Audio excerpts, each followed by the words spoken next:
अगर हम फूड जो है पेट फूड की बात करें या एज सच जनरल एक फूड की बात करें, ह्यूमंस की बात करें, किसी भी लाइफ लिविंग ऑर्गेनिज्म की बात करें, जो फूड है इट मस्ट कंटेन 6 न्यूट्रिएंट्स। ये 6 न्यूट्रिएंट्स होना एक प्रॉपर क्वांटिटी में होना उस फूड को बैलेंस फूड कहलाएगा।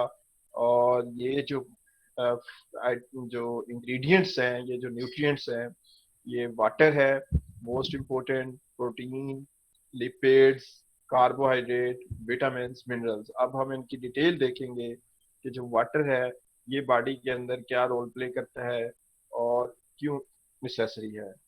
आपको पता है जो लाइफ की ओरिजिन है वो वाटर से हुई। No water no life. और जिस जगह पे वाटर नहीं होता वहां पे लाइफ नहीं होती। अगर एक एनिमल डॉग है या कैट है, अगर वो डिहाइड्रेटेड हो जाता है किसी वजह से, किसी डिजीज की वजह से या फिजियोलॉजी की रीजन से, अगर वो डिहाइड्रेशन 12 to 15% तक चली जाती है तो it proves to be life threatening. और बॉडी के जितने फ्लूइड्स हैं, ब्लड है, ब्लड के अंदर फ्लूइड्स हैं, और इंटरस्टिशियल फ्लूइड है, सेलुलर फ्लूइड है, उन सब के लिए वाटर रिक्वायर्ड होता है। और वाटर जो है ये क्या करता है, ट्रांसपोर्ट कर रहा होता है न्यूट्रिएंट्स को, मीडिया के तौर पे वर्क कर रहा होता है। डिफरेंट न्यूट्रिएंट्स ब्लड के जरिए एक एरिया से डिफरेंट एक बॉडी पार्ट से दूसरे बॉडी पार्ट्स को ट्रांसपोर्ट होते हैं। और ये भी पॉसिबल है वाटर के जरिए, क्योंकि no water means no body fluid, no bloody fluids means shock, anorexia, hypoxia, no nutrients. तो इसलिए वाटर जो है वो बहुत इम्पोर्टेंट है। और इसके अलावा इसका जो इम्पोर्टेंट फंक्शन है वो वाटर सॉल्युबल जो विटामिन होते हैं, जिनमें विटामिन बी कम्प्लेक्स आते हैं, विटामिन सी आते हैं, ये बहुत ज़रूरी होता है वाटर इन विटामिन को कैरी करने के लिए, इन विटामिन को ट्रांसपोर्ट करने के लिए।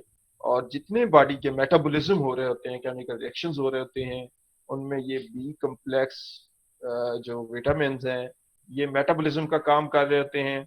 और विटामिन सी ये एंटीऑक्सीडेंट का काम करता है और डिफरेंट बॉडी के अंदर जो हार्मफुल प्रोसेस हैं उनको स्टॉप करता है, एंटी हीलिंग हीलिंग को प्रमोट करता है। These are essentials vitamin. और ये जो है ट्रांसपोर्ट होते हैं। सबसे इम्पोर्टेंट जो क्वेश्चंस आपको क्लिनिक्स पे, pet practice, small practice, large animal practice, human practice, कोई भी है तो वो क्वेश्चंस करते हैं, जी ये बताएं कि हम 24 घंटों में या एक दिन में एक एवरेज हमारा पेट जो है वो कितना पानी पीना चाहिए। अब ये जो उसकी वाटर ड्रिंकिंग है, चूंकि ये मल्टीपल फैक्टर इसके ऊपर इन्फ्लुएंस हो कर रहे होते हैं। कुछ फिजियोलॉजिकल फैक्टर हैं, जैसे जो डॉग या कैट्स फ्रेश फूड पे होते हैं वो ऑलरेडी 90% मॉइस्चर होती है, उसमें उनको वाटर पूरा हो रहा होता है, वो शायद 24 आवर्स में उनकी जो वाटर की नीड है वो पूरी हो रही है। तो वो उस 24 आवर्स में शायद वो पानी अपेरेंटली वाटर इनटेक ना करें, लेकिन उनकी बॉडी का जो वाटर इनटेक है वो पूरा हो रहा है फूड के जरिए। इसी तरह से जो स्ट्रिक्ट ड्राई फूड पे होंगे, कमर्शियल फूड्स पे होंगे, उनमें आप देखें तो 10% 20% तक मॉइस्चर होता है।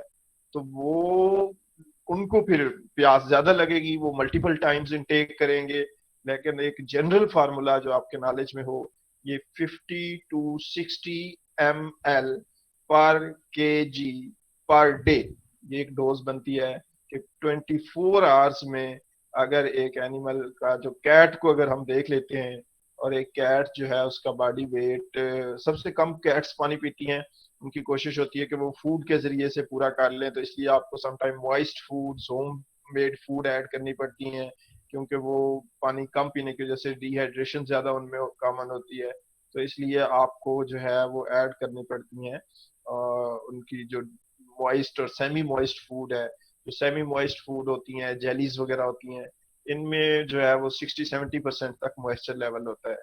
तो इसलिए वो वाटर इनटेक जो है, अगर आपने कैलकुलेट करना है, एक एवरेज आपका एक आइडिया होना चाहिए कि 50 to 60 ml पर केजी बॉडी वेट मीन्स अगर एक 5 kg बॉडी वेट है तो उसका तकरीबन 200 to 250 ml वाटर पर 24 आवर्स उसकी बॉडी की रिक्वायरमेंट है। अब ये वाटर या तो वो फूड फूड में मौजूद मॉइस्चर के जरिए पूरा करेगी, और अगर वहां से पूरा नहीं होगा तो वो वाटर इनटेक करेगी। यूजली एनिमल जो हेल्दी होते हैं वो अपनी वाटर इनटेक कर लेते हैं, वो जो उनकी बॉडी को वाटर रिक्वायर्ड है वो उनको टेंशन नहीं होती, वो एडजस्ट कर लेते हैं किसी एक टाइम में ज्यादा। लेकिन द क्वेश्चन इज मैनेजमेंट, कि आप का जो अवेलेबिलिटी ऑफ वाटर है वो उसको 24/7 एक्सेस होनी चाहिए। Whenever he needs, whenever he feels thirst, तो उसको जो है वो आसानी से अप्रोच कर सके और वाटर इनटेक कर सके। This is very very essential. सबसे पहला कंपोनेंट आपकी न्यूट्रिशन का, आपकी फूड का, लार्ज एनिमल को मैनेज कर रहे हैं, स्मॉल एनिमल को मैनेज कर रहे हैं, पेट्स को मैनेज कर रहे हैं, डेयरी फार्म को मैनेज कर रहे हैं, समर सीजन के अंदर रिक्वायरमेंट ऑफ वाटर और इंक्रीज हो रही होती है, पेंटिंग के जरिए इवेपोरेटिव लॉस हो रहा होता है उस वजह से। और इसी तरीके से वेरी इसेंशियल वाटर विंटर में ये और इम्पोर्टेंट हो जाता है कि विंटर में जो प्यास लगना है वो कम होती है, या पानी की जो एक्सेस होती है वो मैनेजमेंटल। इट इज टू कोल्ड, तो अगर पानी बहुत ज्यादा ठंडा है तो एनिमल जो है वो पानी नहीं पिएगा, और उस डिप्राइव होने की वजह से वो डिहाइड्रेशन में। तो विंटर के अंदर वाटर मैनेजमेंट और ज्यादा इंपॉर्टेंट हो जाती है, समर में भी इंपॉर्टेंट है। तो राउंड द क्लॉक लाइफ को मेंटेन करने के लिए the water is most important. जो नेक्स्ट है प्रोटीन। प्रोटीन क्यों इंपॉर्टेंट है? क्योंकि आपको पता है मसल्स हैं, ब्लड है, स्किन है, हेयर्स है, नेल्स हैं, ये पूरी जो बॉडी है इसका जो बिल्डिंग ब्लॉक्स हैं अमीनो एसिड, वो प्रोटीन्स हैं। और प्रोटीन्स के बगैर वो ग्रोथ और इन इंग्रेडिएंट्स जो है वो सारी इफेक्टेड होना शुरू हो जाएगी। ये जो एक प्रोटीन, सिर्फ प्रोटीन नहीं बोला जाता है, इसे कहते हैं बेस्ट क्वालिटी ऑफ प्रोटीन होनी चाहिए। यानी फूड की जो सिलेक्शन है वो सिलेक्शन होनी चाहिए जिसमें प्रोटीन बेस्ट क्वालिटी होनी चाहिए। और बेस्ट क्वालिटी प्रोटीन क्या कहते हैं? कहते हैं वो प्रोटीन होती है जो इसेंशियल अमाइनो एसिड्स प्रोवाइड करती है, क्योंकि बाकी जो अमाइनो एसिड्स होते हैं वो बॉडी सिंथेसिस कर लेती है, उनको नॉन इसेंशियल अमाइनो एसिड्स कहते हैं। ये 10 डिफरेंट अमाइनो एसिड्स हैं जिनको बॉडी खुद सिंथेसिस नहीं कर सकती, और इन अमाइनो एसिड्स को इसेंशियल अमाइनो एसिड्स कहते हैं। कैट के अंदर जो इसेंशियल अमाइनो एसिड्स हैं डॉग से भी ज्यादा है। यानी अगर डॉग के अंदर ये 10 इसेंशियल अमाइनो एसिड है तो कैट्स में एक एक्स्ट्रा इसेंशियल अमाइनो एसिड्स है और उसका नाम है टॉरिन। और अगर ये बॉडी के अंदर इस टॉरिन अमाइनो एसिड की डेफिशिएंसी हो जाए कैट के अंदर, कैट्स के अंदर बहुत ज्यादा टोरिन डेफिशिएंसी कॉमन है। इसलिए कैट की फूड सिलेक्शन करते हुए आपको टोरिन सप्लीमेंटेशन ऐड करनी पड़ती हैं। ये सप्लीमेंटेशंस कुछ मार्केट में कमर्शियली भी अवेलेबल हैं, सिर्फ टोरिन सप्लीमेंट्स भी अवेलेबल हैं कि अगर आप होम मेड फूड यूज कर रहे हैं तो वहां पे एक्स्ट्रा आप टोरिन दे सकते हैं। और जो फूड कैट की फूड बनाने वाली मैन्युफैक्चरर हैं उनका भी फोकस होता है कि टॉरिन के बगैर अगर फूड गई तो वो मार्केट में नहीं चल सकेगी। क्यों नहीं चल सकेगी? क्योंकि ये जो टॉरिन की डेफिशिएंसी हो जाती है ये कैट के अंदर हार्ट की प्रॉब्लम स्टार्ट करती है। उसमें कैट्स के अंदर सबसे कॉमन जो डायलेटिव डिसऑर्डर है हार्ट के वो है हाइपरट्रॉफिक कार्डियोमायोपैथी। जो उसके लेफ्ट वेंट्रिकल की वॉल है वो और ज्यादा थिकन्ड हो जाती है, नॉर्मल लेवल से भी उसकी थिकनेस इंक्रीज होना शुरू हो जाती है, जिसकी वजह से कैट के अंदर कफिंग और कंजेस्टिव हार्ट फेलियर और एक्सरसाइज इंटॉलरेंस और पेटेंटिंग और ये चीजें स्टार्ट होना शुरू हो जाती हैं, और मर्मर्स की कंडीशंस डेवलप हो जाती है। तो सबसे ज्यादा टॉरिन डेफिशिएंसी के कैट्स के अंदर केसेस आते हैं, जितने भी कार्डियक केसेस आते हैं कैट्स के अंदर 90% 95% कार्डियक पेशेंट्स जो होते हैं कैट्स के वो टोरिन डेफिशिएंट्स होते हैं। तो आपने टोरिन को एज ए ट्रीटमेंट भी यूज कर सकते हैं। अगर आप एक दफा उसकी ट्रीटमेंट, आपको पता है कार्डियक पेशेंट्स को पूरी लाइफ मैनेज करना पड़ता है, तो टोरिन आपको सप्लीमेंटेशन करानी पड़ेगी। इसी तरह कुछ स्मॉल ब्रीड्स ऑफ डॉग है जैसे चिहुआवा है, और इस तरह से जो है स्मॉल ब्रीड्स डॉग हैं या जिनको टॉय ब्रीड्स कहते हैं, ये भी टोरिन इनको भी चाहिए होता है। ये भी टोरिन की डेफिशिएंसी की वजह से हाइपरट्रॉफिक कार्डियोमायोपैथी। और एक और जो इसका इंपॉर्टेंट पॉइंट है टोरिन का, ये जो टोरिन अमाइनो एसिड है ये क्या करता है कि रेटिनल डैमेज कर देता है। यानी अगर टॉरिन की डेफिशिएंसी हो तो सेंट्रल नर्वस सिस्टम की वजह से वो जो डेवलपमेंट ऑफ रेटिना है वो नहीं हो पाती, जिसकी वजह से रेटिनल डैमेज होने की वजह से ये टॉरिन की डेफिशिएंसी की वजह से ब्लाइंडनेस की प्रॉब्लम राइज हो सकती है। तो ये मैं इन पे ज्यादा फोकस इसलिए कर रहा हूँ, जो point clinical point of view से इंपॉर्टेंट है मैं कोशिश कर रहा हूँ उनको ज्यादा फोकस करता जा रहा हूँ। बाकी कुछ जनरल चीजें होती हैं जो आपको ऑलरेडी पता होती हैं, उनको कोशिश कर रहा हूँ कि जस्ट एक दफा रिकॉल हो जाए कि आपको प्रोटीन का पता है, ग्रोथ है, इंजाइम्स बॉडी के अंदर जितने हैं वो प्रोटीन इन नेचर है। अगर प्रोटीन डेफिशिएंसी है तो ऑब्वियसली इंजाइम्स इफेक्ट होना शुरू हो जाएंगे। बॉडी के अंदर जितने हार्मोन्स हैं ये सारे प्रोटीन इन नेचर होते हैं। बॉडी का इम्यून सिस्टम में जो एंटीबॉडीज बनती हैं वो सारी प्रोटीन इन नेचर हैं। और डॉग और कैट्स के अंदर प्रोटीन और ज्यादा इंपॉर्टेंट है, क्योंकि डॉग और कैट्स को कार्बोहाइड्रेट जो होती है फूड में इतनी नहीं चाहिए होती। कैट्स को तो बिल्कुल ही नहीं चाहिए होता, उनको तो स्ट्रिक्ट कार्निवोर्स कहते हैं।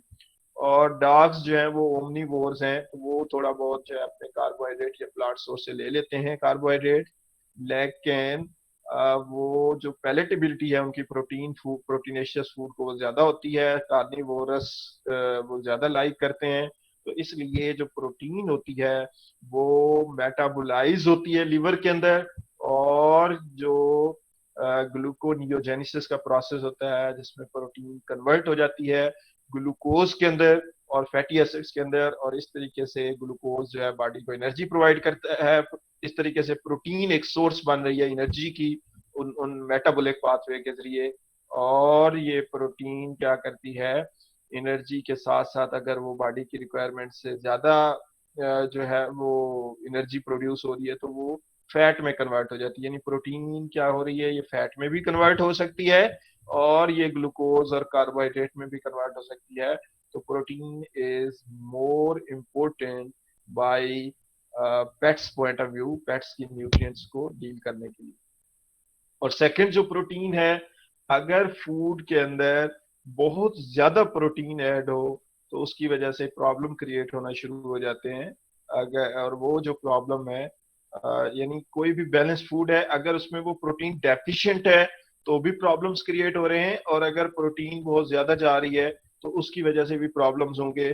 तो आप में से मुझे जरा ऑडियंस में से बताएं, अगर प्रोटीन की ज्यादा है तो उसकी वजह से पेट्स में क्या क्लिनिकल प्रॉब्लम आ सकती हैं। यानी to much protein is problematic, low protein deficient protein is problematic, protein should be balanced. तो आप बताएं, अगर ओवर फीड ऑफ प्रोटीन हो रही है, आपके जो न्यूट्रिएंट्स हैं फूड है उसमें प्रोटीन ज्यादा है, तो उससे क्या नुकसान हो सकता है? जी स्टूडेंट, आपके माइंड में है कुछ?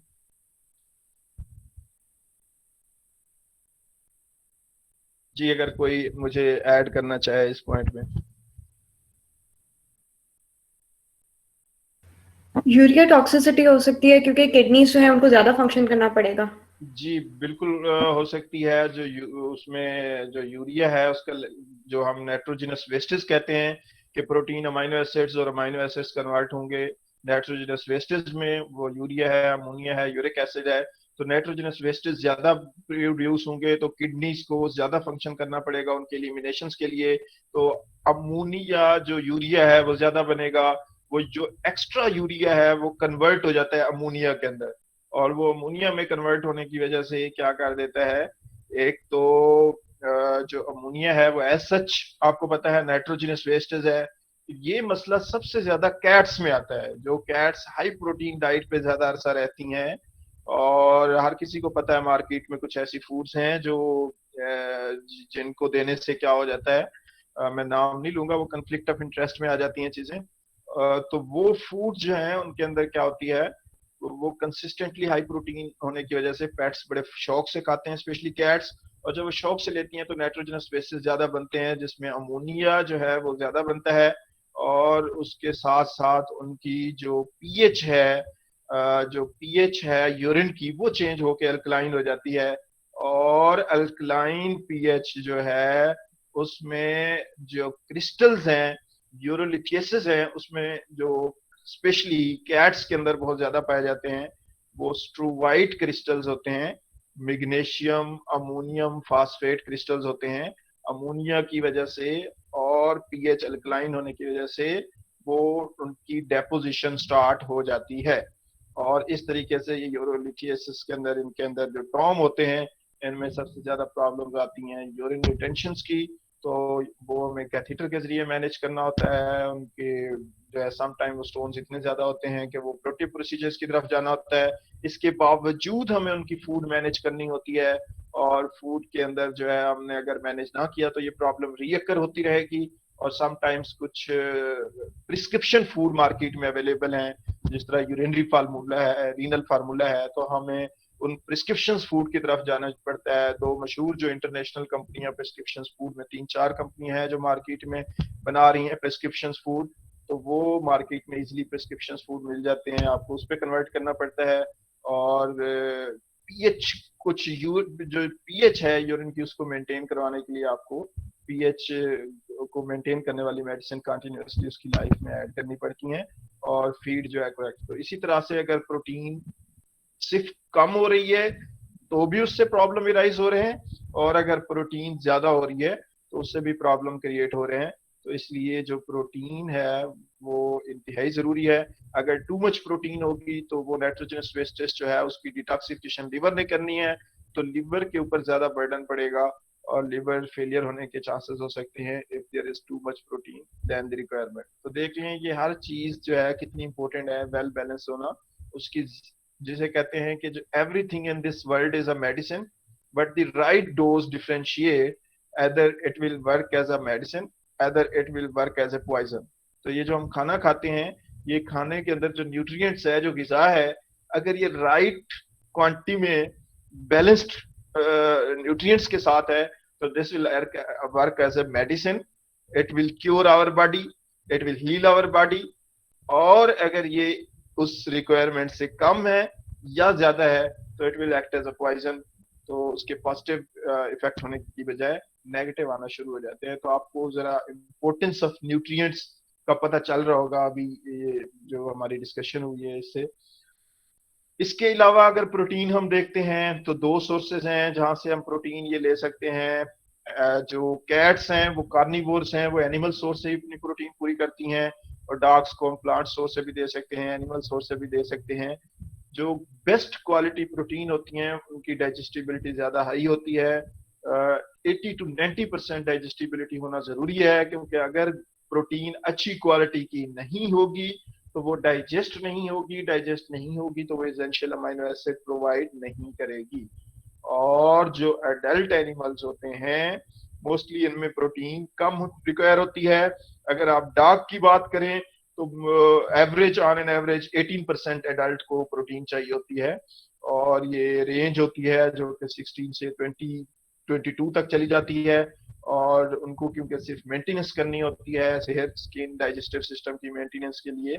और जो ग्रोइंग एनिमल्स होते हैं, पपी होते हैं या लैक्टेटिंग एनिमल्स होते हैं, उनकी प्रोटीन की रिक्वायरमेंट ज्यादा होती हैं, क्योंकि उन्होंने वो उस ग्रोथ के लिए जो एनर्जी है वो भी प्रोटीन से हासिल करनी है, क्योंकि उनकी जो फूड है वो ज्यादा कार्बोहाइड्रेट्स को लाइक नहीं करते। और ग्रोथ के साथ साथ ये जो प्रोटीन पपीज के अंदर अगर देखें तो ये जो प्रोटीन की रिक्वायरमेंट है वो इवन के 22 से रेंज स्टार्ट होती है और ये 28 तक चले जाते हैं। एवरेज 24 है पपीज के अंदर जो रिक्वायरमेंट है प्रोटीन की। और अगर कैट्स की बात करें तो कैट्स को ज्यादा प्रोटीन चाहिए होती है डॉग से। कैट की फूड की बात करें तो जहां पे किटन पपीज की बन रही है 24 एवरेज, तो वहां पे किटन्स की 26-27 पे एवरेज चली जाती है। और एडल्ट कैट की अगर बात करते हैं तो एडल्ट कैट में भी प्रोटीन जो है एडल्ट डॉग के कंपैरेटिवली मेंटेनेंस के लिए भी ज्यादा चाहिए होती है। जहाँ पे वो 16 to 18 बन रही थी तो इसमें वो 18 to 20% तक चली जाती है। तो अब आपने कोई भी कमर्शियल फूड सिलेक्ट करनी है या होम बेस्ड करनी है तो ये जो मैंने फिगर बोली है ये बड़ी इंपॉर्टेंट है। कोई भी कमर्शियल फूड मिलती है उसके ऊपर फूड के इंग्रेडिएंट्स लिखे होते हैं और उसके अंदर उसका कंफर्म फूड एनालिसिस लिखा होता है कि उसके अंदर प्रोटीन कितना होगी, मेटाबोलाइजेबल एनर्जी कितनी होगी। तो selection, best selection of food करनी है तो इन इंग्रेडिएंट्स का और इन न्यूट्रिएंट्स का आपको नॉर्मल रिक्वायर्ड बैलेंस्ड पता होना चाहिए। तो आप मार्केट में जाके 8-10 फूड देखते हैं और डिसाइड कर लेते हैं this is not best, this is not best, why this is not best, because of this knowledge. तो ये नॉलेज, बीइंग ए वेटरनेरियन, आपको ये नॉलेज ज्यादा इंपॉर्टेंट है, और इस नॉलेज की बेस पे आपने क्या करना है, डिसाइड करना है और आगे सजेस्ट करना है विद रीजनिंग। जी, प्रोटीन्स में से किसी का अगर क्वेश्चन हम एंड में ही करेंगे हमारा जो है, पहले मैं इसको जरा सम अप कर लूं, फिर उसके बाद हम क्वेश्चन आंसर सेशन करेंगे, उसमें डिटेल अगर किसी का कोई क्वेश्चन आता जा रहा है प्रोटीन में से, वाटर में से, लिपिड्स में से, तो उसको राइट डाउन करते जाएं, फिर हम डिटेल से इसके आंसर देंगे। जो लिपिड्स हैं, अगर हम लिपिड्स की बात करें तो ये लिपिड्स या फैटी एसिड्स ये इंतहाई जरूरी होते हैं। क्यों जरूरी होते हैं? क्योंकि जो फैट सॉल्युबल विटामिन हैं, विटामिन ए, डी, ई, के, ये वाटर जो है वो इनको ट्रांसपोर्ट नहीं कर पाता बॉडी में। तो इनकी ट्रांसपोर्ट के लिए, इनकी स्टोरेज के लिए, इनकी एब्जॉर्प्शन के लिए हमें लिपिड्स की, फैटी एसिड्स की जरूरत पड़ती है। और लिपिड्स जो हैं ये एनर्जी का प्राइमरी सोर्स है। आपको पता है lipids provide more energy than carbohydrates, तो इसलिए लिपिड्स जो है वो प्राइमरी एनर्जी का सोर्स हैं। और लिपिड्स की सबसे ज्यादा important treatment point of view से बात करें, थेराप्यूटिक पॉइंट ऑफ व्यू से बात करें, जो लिपिड्स होती हैं इसमें एसेंशियल फैटी एसिड्स होते हैं। और ये एसेंशियल फैटी एसिड जो डॉग का, कैट का कोट है उसको मॉइस्चराइज करता है, उसमें लस्टर आती है, उसमें शाइनिंग आती है। तो इसलिए फूड के अंदर अगर एसेंशियल लिपिड्स या एसेंशियल फैटी एसिड नहीं होंगे तो उसका कोट रफ होना शुरू हो जाएगा, ड्राइनेस होना शुरू हो जाएगी, और उसकी जो लस्टर है वो खत्म होना शुरू हो जाएगी, उसकी स्किन की डिजीजेस आना शुरू हो जाएंगी। तो ये जो लिपिड्स है इसकी थेराप्यूटिक पॉइंट ऑफ व्यू से ये इंपॉर्टेंस है। और लिपिड्स की वजह से फूड का जो टेस्ट बनता है, उस टेस्ट की वजह से ये पहला टेबल ज्यादा हो जाती हैं। इनको डॉग्स, कैट्स अच्छी तरह से बड़े शौक से खाते हैं। और इसेंशियल फैटी एसिड्स वो फैटी एसिड होते हैं जिनको बॉडी सिंथेसाइज नहीं कर पाती, और इन फैटी एसिड्स का फूड में मौजूद होना इंतहाई जरूरी हो जाता है। इन लिपिड्स के अंदर जो सबसे important clinical point of view से हैं वो एसेंशियल अमीनो एसिड्स में अनसैचुरेटेड अमीनो एसिड्स होते हैं और एक सैचुरेटेड होते हैं। तो सैचुरेटेड में जिनमें सिंगल बॉन्ड्स होता है, और अनसैचुरेटेड में जिनमें डबल बॉन्ड होता है। फिर अनसैचुरेटेड में भी on the number of double bonds, जो जितने डबल बॉन्ड्स ज्यादा होते जाते हैं वो अनसैचुरेटेड फैटी एसिड्स क्या कहलाते हैं? पॉली अनसैचुरेटेड फैटी एसिड कहलाते हैं। और ये पॉली अनसैचुरेटेड फैटी एसिड्स हैं उनमें ओमेगा 3 है, ओमेगा 6 है, ओमेगा 9 है। ये सबसे ज्यादा क्लिनिकल पॉइंट ऑफ व्यू से, डॉग्स की हेल्थ की पॉइंट ऑफ व्यू से इम्पोर्टेंट है। उसमें अगर हम ओमेगा 3 की बात करें तो फूड के अंदर हम ऐसा कौन सा इंग्रेडिएंट ऐड करें तो हम वहां से ओमेगा 3 पूरा कर सकते हैं? तो उसमें फिश ऑयल है, फ्लेक्स सीड है। तो these are source of omega 3 fatty acids. और ये ओमेगा 3 फैटी एसिड्स क्यों जरूरी है? एक तो ये जॉइंट की डेवलपमेंट हो रही होती है पपीज के अंदर, किटन्स के अंदर, तो ये जॉइंट की डेवलपमेंट करता है, ब्रेन की डेवलपमेंट करता है, आईज की डेवलपमेंट करता है। तो इसका मतलब है आईज की, ब्रेन की और जॉइंट की नॉर्मल डेवलपमेंट पपीज और किटन्स में करना है। तो ये आपको एसेंशियल फैटी एसिड्स में ओमेगा 3 ऐड करना पड़ेगा। मार्केट में कॉड लिवर ऑयल के कैप्सूल मिलते हैं, और ओमेगा 3 की और ओमेगा 6 की सप्लीमेंटेशन भी मिलती हैं, ह्यूमंस के लिए मिलती हैं, वो आप यूज कर सकते हैं। आजकल कुछ हमारे लोकल मैन्युफैक्चरर ने ओमेगा 3 और ओमेगा 6 की सप्लीमेंटेशन बनाना शुरू कर दिया है, वो आसानी से मार्केट में अवेलेबल है, आप वो यूज कर सकते हैं। और अगर हम ओमेगा 6 की बात करें तो ये ज्यादातर जो वेजिटेबल ऑयल है, जो कुकिंग ऑयल हम यूज कर सकते हैं, या वेजिटेबल ऑयल्स हम सोयाबीन मील्स यूज कर सकते हैं, जो वेजिटेबल सोर्स के ऑयल्स हैं, they are rich source of omega 6 fatty acid. और omega 6 fatty acid healthy skin के को मेंटेन रखता है, और उस कोट के अंदर ग्लॉसीनेस, शाइनिंग, लस्टर वो क्रिएट करता है। तो जो पेट ओनर हैं वो जो पेट्स को रखते हैं वो किसकी तरह रखते हैं, शहजादों की तरह, और वो अपने पेट्स को शहजादा कहते हैं कि ये जो मेरी कैट है ये मेरी शहजादी है, ये मेरा जो डॉग है ये मेरा शहजादा है। तो कभी भी पेट प्रैक्टिस को लाइट नहीं लेना। पेट प्रैक्टिस जो है आपको बहुत ही सेंसिटिव क्लाइंट को डील करना पड़ेगा, जो अपने से ज्यादा, अपनी फैमिली से ज्यादा अपने पेट की केयर रखते होते हैं। उनका लाइफस्टाइल अगर देखें तो वो घर में खुद अपने लाइफस्टाइल की इतनी केयर नहीं कर रहे होते जितनी उन्होंने अपने पेट्स को जो है घर के अंदर वो बेड और वो टेम्परेचर मेंटेनेंस और उनकी वो फूड और उनके जो वो नाजो नखरे बर्दाश्त कर रहे होते हैं, बिकॉज वो कहते हैं ये हमारे घर के शहजादे हैं। और वो इतनी अपने बच्चों की केयर भी नहीं कर रहे होते जितनी अपने पेट्स की कर रहे होते हैं। तो इसलिए अब आपको साथ साथ में ये भी बताता जाऊं how this pets are important, और इस फूड के अंदर ये फूड का बैलेंस होना, इसका नॉलेज होना थेराप्यूटिक पॉइंट ऑफ व्यू से ये इंतहाई जरूरी है बीइंग अ वेटनेरियन। तो इन लिपिड्स के अंदर एक और जो इम्पोर्टेंट चीज है जो डीएचए है वो बहुत इम्पोर्टेंट है। डीएचए इज अ डोको डोकोसा हेक्सानोइड एसिड, और ये ओमेगा 3 की एक टाइप है जो कि हम हासिल कर सकते हैं फूड के अंदर एग्स की सप्लीमेंटेशन करके, या सम टाइम हम उसमें आर्गन की सप्लीमेंटेशन करते हैं, कोई लिवर ऐड कर देते हैं फूड के अंदर, और फिश की सप्लीमेंटेशन करके हम वहां से डीकोसा हेक्सानोइड एसिड हासिल करते हैं। और ये ग्रोथ के लिए, हेल्दी डेवलपमेंट ऑफ ऑर्गन्स के लिए जरूरी है। और सबसे ज्यादा जो पप्पीज की ट्रेनिंग एज होती है उसमें इसकी ज्यादा इंपॉर्टेंस है कि पप्पीज जो लर्न करते हैं, इंटरेक्ट करते हैं, सोशलाइज करते हैं अपने आप को, ये उसमें हेल्प करती है। तो जिसकी वजह से ट्रेनिंग फेज के अंदर इनकी सप्लीमेंटेशन इंतहाई जरूरी है। इस सप्लीमेंटेशन के साथ साथ आपको नॉलेज होना चाहिए, अगर आपने आर्गन ज्यादा ऐड कर दिए हैं तो क्या नुकसान होगा, कम सप्लीमेंटेशन कर दी तो क्या नुकसान होगा। तो अगर आप फूड के अंदर फॉर एग्जाम्पल जो लिवर है, जो कलेजियां डालते हैं लोग खाने में, अगर कलेजी आप डॉग की फूड में ज्यादा इस्तेमाल कर देते हैं तो आप मुझे बताएं, अगर डेली हम डॉग को कलेजी देते हैं खाने में तो इसके क्या नुकसान हो सकते हैं क्लिनिकली। जी स्टूडेंट कोई बताएगा मुझे।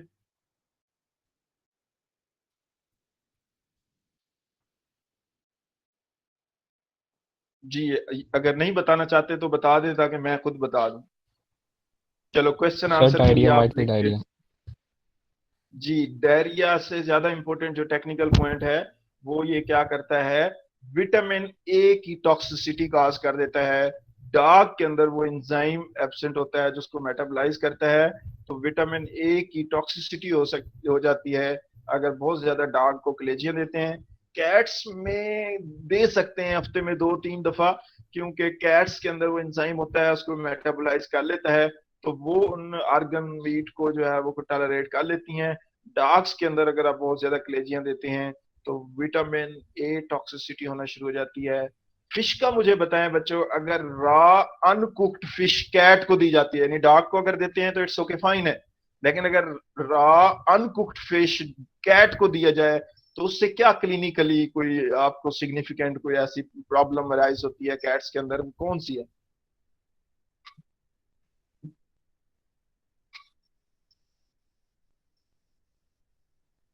जी स्टूडेंट। जो रॉ फिश है इसके अंदर थायामीनेज इंजाइम होता है, और जब कैट्स उस रॉ फिश को खाती हैं या पेट उस रॉ फिश को कंज्यूम करते हैं तो ये थायामीनेज इंजाइम बॉडी के अंदर इसेंशियल प्रोटीन है थायामीन, और ये उस थायामीन को डीनेचर कर देती हैं और बॉडी में थायामीन डेफिशिएंसी होना शुरू हो जाती है। तो इसलिए कभी भी कैट्स को फिश देनी हो तो जब आप कुक कर लेते हैं फिश को तो वो थायामीनेज एंजाइम डीनेचर हो जाता है। और इसी तरह कमर्शियल फीड जो फिश बेस्ड मिलती हैं, क्योंकि उनको जब वो कंडेंस करते हैं हाई टेम्परेचर से ट्रीट करते हैं तो थायामीनेज एंजाइम डीनेचर हो जाता है और वो थायामीन डेफिशिएंसी नहीं करती। तो ये मैं वो पॉइंट बता रहा हूँ जो थ्योरी के पॉइंट नहीं है, जो क्लिनिकली प्रॉब्लम लेके हमारे पास थायामीन डेफिशिएंसी की कैट आती हैं और ये इन चीजों की आती हैं, वो हमने हिस्ट्री से डायग्नोसिस करनी होती है। तो मैं कोशिश कर रहा हूँ अपने लेक्चर्स को क्लिनिकल ओरिएंटेड बनाने की, कि बीइंग ए वेटनेरियन मैं देख रहा हूँ ज़्यादातर लोग जो है हमारे साथ वेट्स हैं, वेटनरी स्टूडेंट्स हैं, तो इसलिए वेटनेरियंस के लिए ये बहुत इंपॉर्टेंट है। और लिपिड्स क्या करती हैं, ग्रोथ कर रही होती हैं, डेवलपमेंट कर रही होती हैं हेल्दी ऑर्गन्स की। ये डीएचए जो है, डोकासा हेक्सानोइक एसिड्स, ये फूड के में इंतहाई जरूरी है इसकी सप्लीमेंटेशन पपीज के लिए, क्योंकि ये ग्रोथ कराएगी, डेवलपमेंट कराएगी उसके ऑर्गन्स की, और क्या करेगी, उनकी ट्रेनिंग चल रही होगी तो उनको सोशलाइज, इंटरेक्ट और लर्न करने के अंदर जो है वो इम्प्रूव करती है उनकी उस एबिलिटी को, जिसकी बेस से वो क्या करते हैं, ज्यादा से ज्यादा इंटरेक्ट करते हैं, सोशलाइज होते हैं और चीजों को सीखते हैं। उसके बाद जो नेक्स्ट है डाइट के अंदर, कार्बोहाइड्रेट्स। डॉग्स जो हैं वो ओमनीवोर्स हैं, उनको प्लांट सोर्स भी कार्बोहाइड्रेट्स चाहिए होती हैं। कैट्स स्ट्रिक्ट कार्निवोर्स हैं, तो वो कार्बोहाइड्रेट्स अपनी एनर्जी, उनके अंदर एंजाइम होते हैं जो प्रोटीन है उसको वो क्या करती हैं, मेटाबोलाइज करके फैटी एसिड्स और कार्बोहाइड्रेट्स में कन्वर्ट करती हैं और वहां से ग्लूकोज और एनर्जी लेती हैं। लिवर के अंदर ये सारा मेटाबॉलिज्म हो चल रहा होता है। और जो डॉग हैं उनको हम लैक्टेशन के दौरान, उनकी जेस्टेशन के दौरान और ग्रोथ के दौरान और किटन्स और पपीज के अंदर जो है इसकी डिमांड कार्बोहाइड्रेट की ज्यादा होती है। तो इसलिए जो डॉग्स होते हैं जब वो अर्ली प्रेगनेंसी होती है उनमें कार्बोहाइड्रेट इतनी नहीं चाहिए होती, क्योंकि अर्ली प्रेगनेंसी उनमें इतना ज्यादा डिफरेंस नहीं करती, वो प्रोटीन और उससे कन्वर्ट कर देते हैं। लेकिन डॉग्स में लेट प्रेगनेंसी में कार्बोहाइड्रेट सप्लीमेंटेशन इंतहाई जरूरी हो जाता है, ताकि उसकी जो एनर्जी रिक्वायरमेंट है, वो जो डॉग है उसकी जब हम फर्स्ट मंथ के बाद जो उसके साइज में इंक्रीज होना, उसके ऑर्गन के डेवलपमेंट होना वो बड़ा रैपिड होता है, और रैपिड होने की वजह से उसकी जो एनर्जी और न्यूट्रिएंट्स की डिमांड है वो बहुत ज्यादा इंक्रीज हो जाती है। तो इसलिए हमें कार्बोहाइड्रेट सप्लीमेंटेशन करनी पड़ती है। लेटर एज में अगर नहीं करेंगे तो फीटस की ग्रोथ और मदर की जो हेल्थ है वो इफेक्ट हो सकती है। इसी तरीके से लैक्टेशन के दौरान कार्बोहाइड्रेट सप्लीमेंटेशन अगर नहीं देंगे तो उसकी मिल्क प्रोडक्शन पे भी इफेक्ट आएगा, और उससे जो हेल्थ ऑफ पपीज है, किटन्स है, वो इफेक्टेड होगी। तो कार्बोहाइड्रेट सप्लीमेंटेशन जो है वो डॉग्स में बहुत ज्यादा इंपॉर्टेंट है। विटामिन की बात करते हैं। अगर फूड में नहीं है कुछ इसेंशियल्स विटामिन जो बॉडी सिंथेसिस नहीं कर सकती, डाइटरी सोर्स से हासिल करना जरूरी है, वो जो है सप्लीमेंटेशन उनकी बहुत जरूरी है। विटामिन को अगर हम क्लासिफिकेशन करें तो दो बड़ी क्लासिफिकेशंस है, जिसमें क्या होते हैं, फैट सॉल्युबल विटामिन और वाटर सॉल्युबल विटामिन होते हैं। तो फैट सॉल्युबल जो विटामिन होते हैं वो उनको याद करना आसानी से हो तो एडिक, विटामिन ए, डी, ई और के हैं। और जो वाटर सॉल्युबल है, विटामिन बी कम्प्लेक्स और विटामिन सी हैं। तो क्लिनिकल पॉइंट ऑफ व्यू से इस हर विटामिन की क्या इंपॉर्टेंस है, उससे क्या क्या प्रॉब्लम्स क्रिएट हो सकते हैं अगर फूड के अंदर वो विटामिन डेफिशिएंट है। अगर फूड में विटामिन ए डेफिशिएंट है तो विजन्स के प्रॉब्लम, आपको पता है विजन्स के अंदर ये जो विटामिन ए है इसने जाके आगे कन्वर्ट होना होता है ऑप्शंस में, और वो विजन्स का जो डेवलपमेंट मैकेनिज्म है उसमें रोल प्ले करना होता है। रिप्रोडक्शंस के लिए विटामिन ए का इंपॉर्टेंट रोल होता है। और ये जो म्यूकस मेम्ब्रेन्स की हेल्थ के लिए विटामिन, ये जो हीलिंग वगैरह अल्सर्स हो जाते हैं म्यूकोसल मेम्ब्रेन्स के ऊपर कैल्सी वायरस में, और इसी तरह से कुछ एफएमडी के अंदर लार्ज एनिमल में या इस तरह, तो वो हम विटामिन ए सप्लीमेंटेशन ऐड कर रहे होते हैं, तो वो म्यूकस मेम्ब्रेन्स की हीलिंग को स्पीड अप करती हैं। और विटामिन डी की बात करें, इसकी बहुत इंपॉर्टेंस है लार्ज ब्रीड डॉग में स्पेशली, क्योंकि विटामिन डी नहीं होगा तो कैल्शियम का मेटाबॉलिज्म नहीं होगा और कैल्शियम बोन्स में डिपॉजिट नहीं होगा। लार्ज ब्रीड डॉग बड़ी रैपिडली डेवलप करते हैं, तो उनका वेट जो है वो बोन्स पे जब पड़ता है तो बोन्स कैल्शियम डिपॉजिट ना होने की वजह से सॉफ्ट होती हैं और वो बेंड होना शुरू हो जाते हैं। तो इसलिए विटामिन डी सप्लीमेंटेशन बहुत जरूरी है लार्ज ब्रीड पपीज में स्पेशली। और विटामिन ई को एंटीऑक्सीडेंट कहते हैं। स्किन की प्रॉब्लम्स हैं, कुछ इंजेक्शंस होते हैं एंटी इंफ्लेमेटरी, डर्माटाइटिस ठीक नहीं हो रहे होते, एंटी इंफ्लेमेटरी मेडिसिन ज्यादा अरसा आप दे नहीं सकते, मैक्सिमम 3 डेज 5 डेज, इससे ज्यादा आप एंटी इंफ्लेमेटरी नहीं दे सकते। तो वहां पे जो इंटरनेशनल प्रैक्टिस है वहाँ पे विटामिन ई को एज एंटी इंफ्लेमेटरी, एंटीऑक्सीडेंट की वजह से यूज करते हैं। और 2-2 महीने, 1-1 महीने जहाँ पे इन्फ्लेमेशन रहती है, फंगल इन्फेक्शन होते हैं, 2-2 महीने जाते हैं। ये मेंज माइट्स के स्कैबियन, स्कैबीज है, डिमोडिकोसिस है, ये 2-2 3-3 महीने तक रहते हैं। और इनकी परसिस्टेंस की वजह से स्किन के ऊपर डर्माटाइटिस रहती है। अब आप एंटी इंफ्लेमेटरी तो 5 डेज से ज्यादा नहीं यूज कर सकते, वो नहीं तो उसके रीनल फेलियर और लिवर फेलियर होना शुरू हो जाएगा। तो आप विटामिन ई की सप्लीमेंटेशन इंक्रीज कर देते हैं। ईबियन के नाम से कैप्सूल मार्केट में अवेलेबल है, 300 mg 600 mg की फ्रीक्वेंसी में आप उनकी फूड के अंदर ये विटामिन ई ऐड कर देते हैं, और ये नेचुरल एंटीऑक्सीडेंट, एंटी इंफ्लेमेटरी काम करना स्टार्ट कर देता है। और आपने देखा है ब्लड क्लॉटिंग के डिसऑर्डर्स होते हैं, जहाँ पे ब्लीडिंग हो रही होती है, ब्लड क्लॉट नहीं होता, तो विटामिन ए का जो रोल है वो ब्लड क्लॉटिंग कराता है, वो हम यूज करते हैं। अगर वाटर सॉल्युबल विटामिन की बात करें, तो जो बी कम्प्लेक्स हैं ये मेटाबॉलिज्म में हेल्प करते हैं।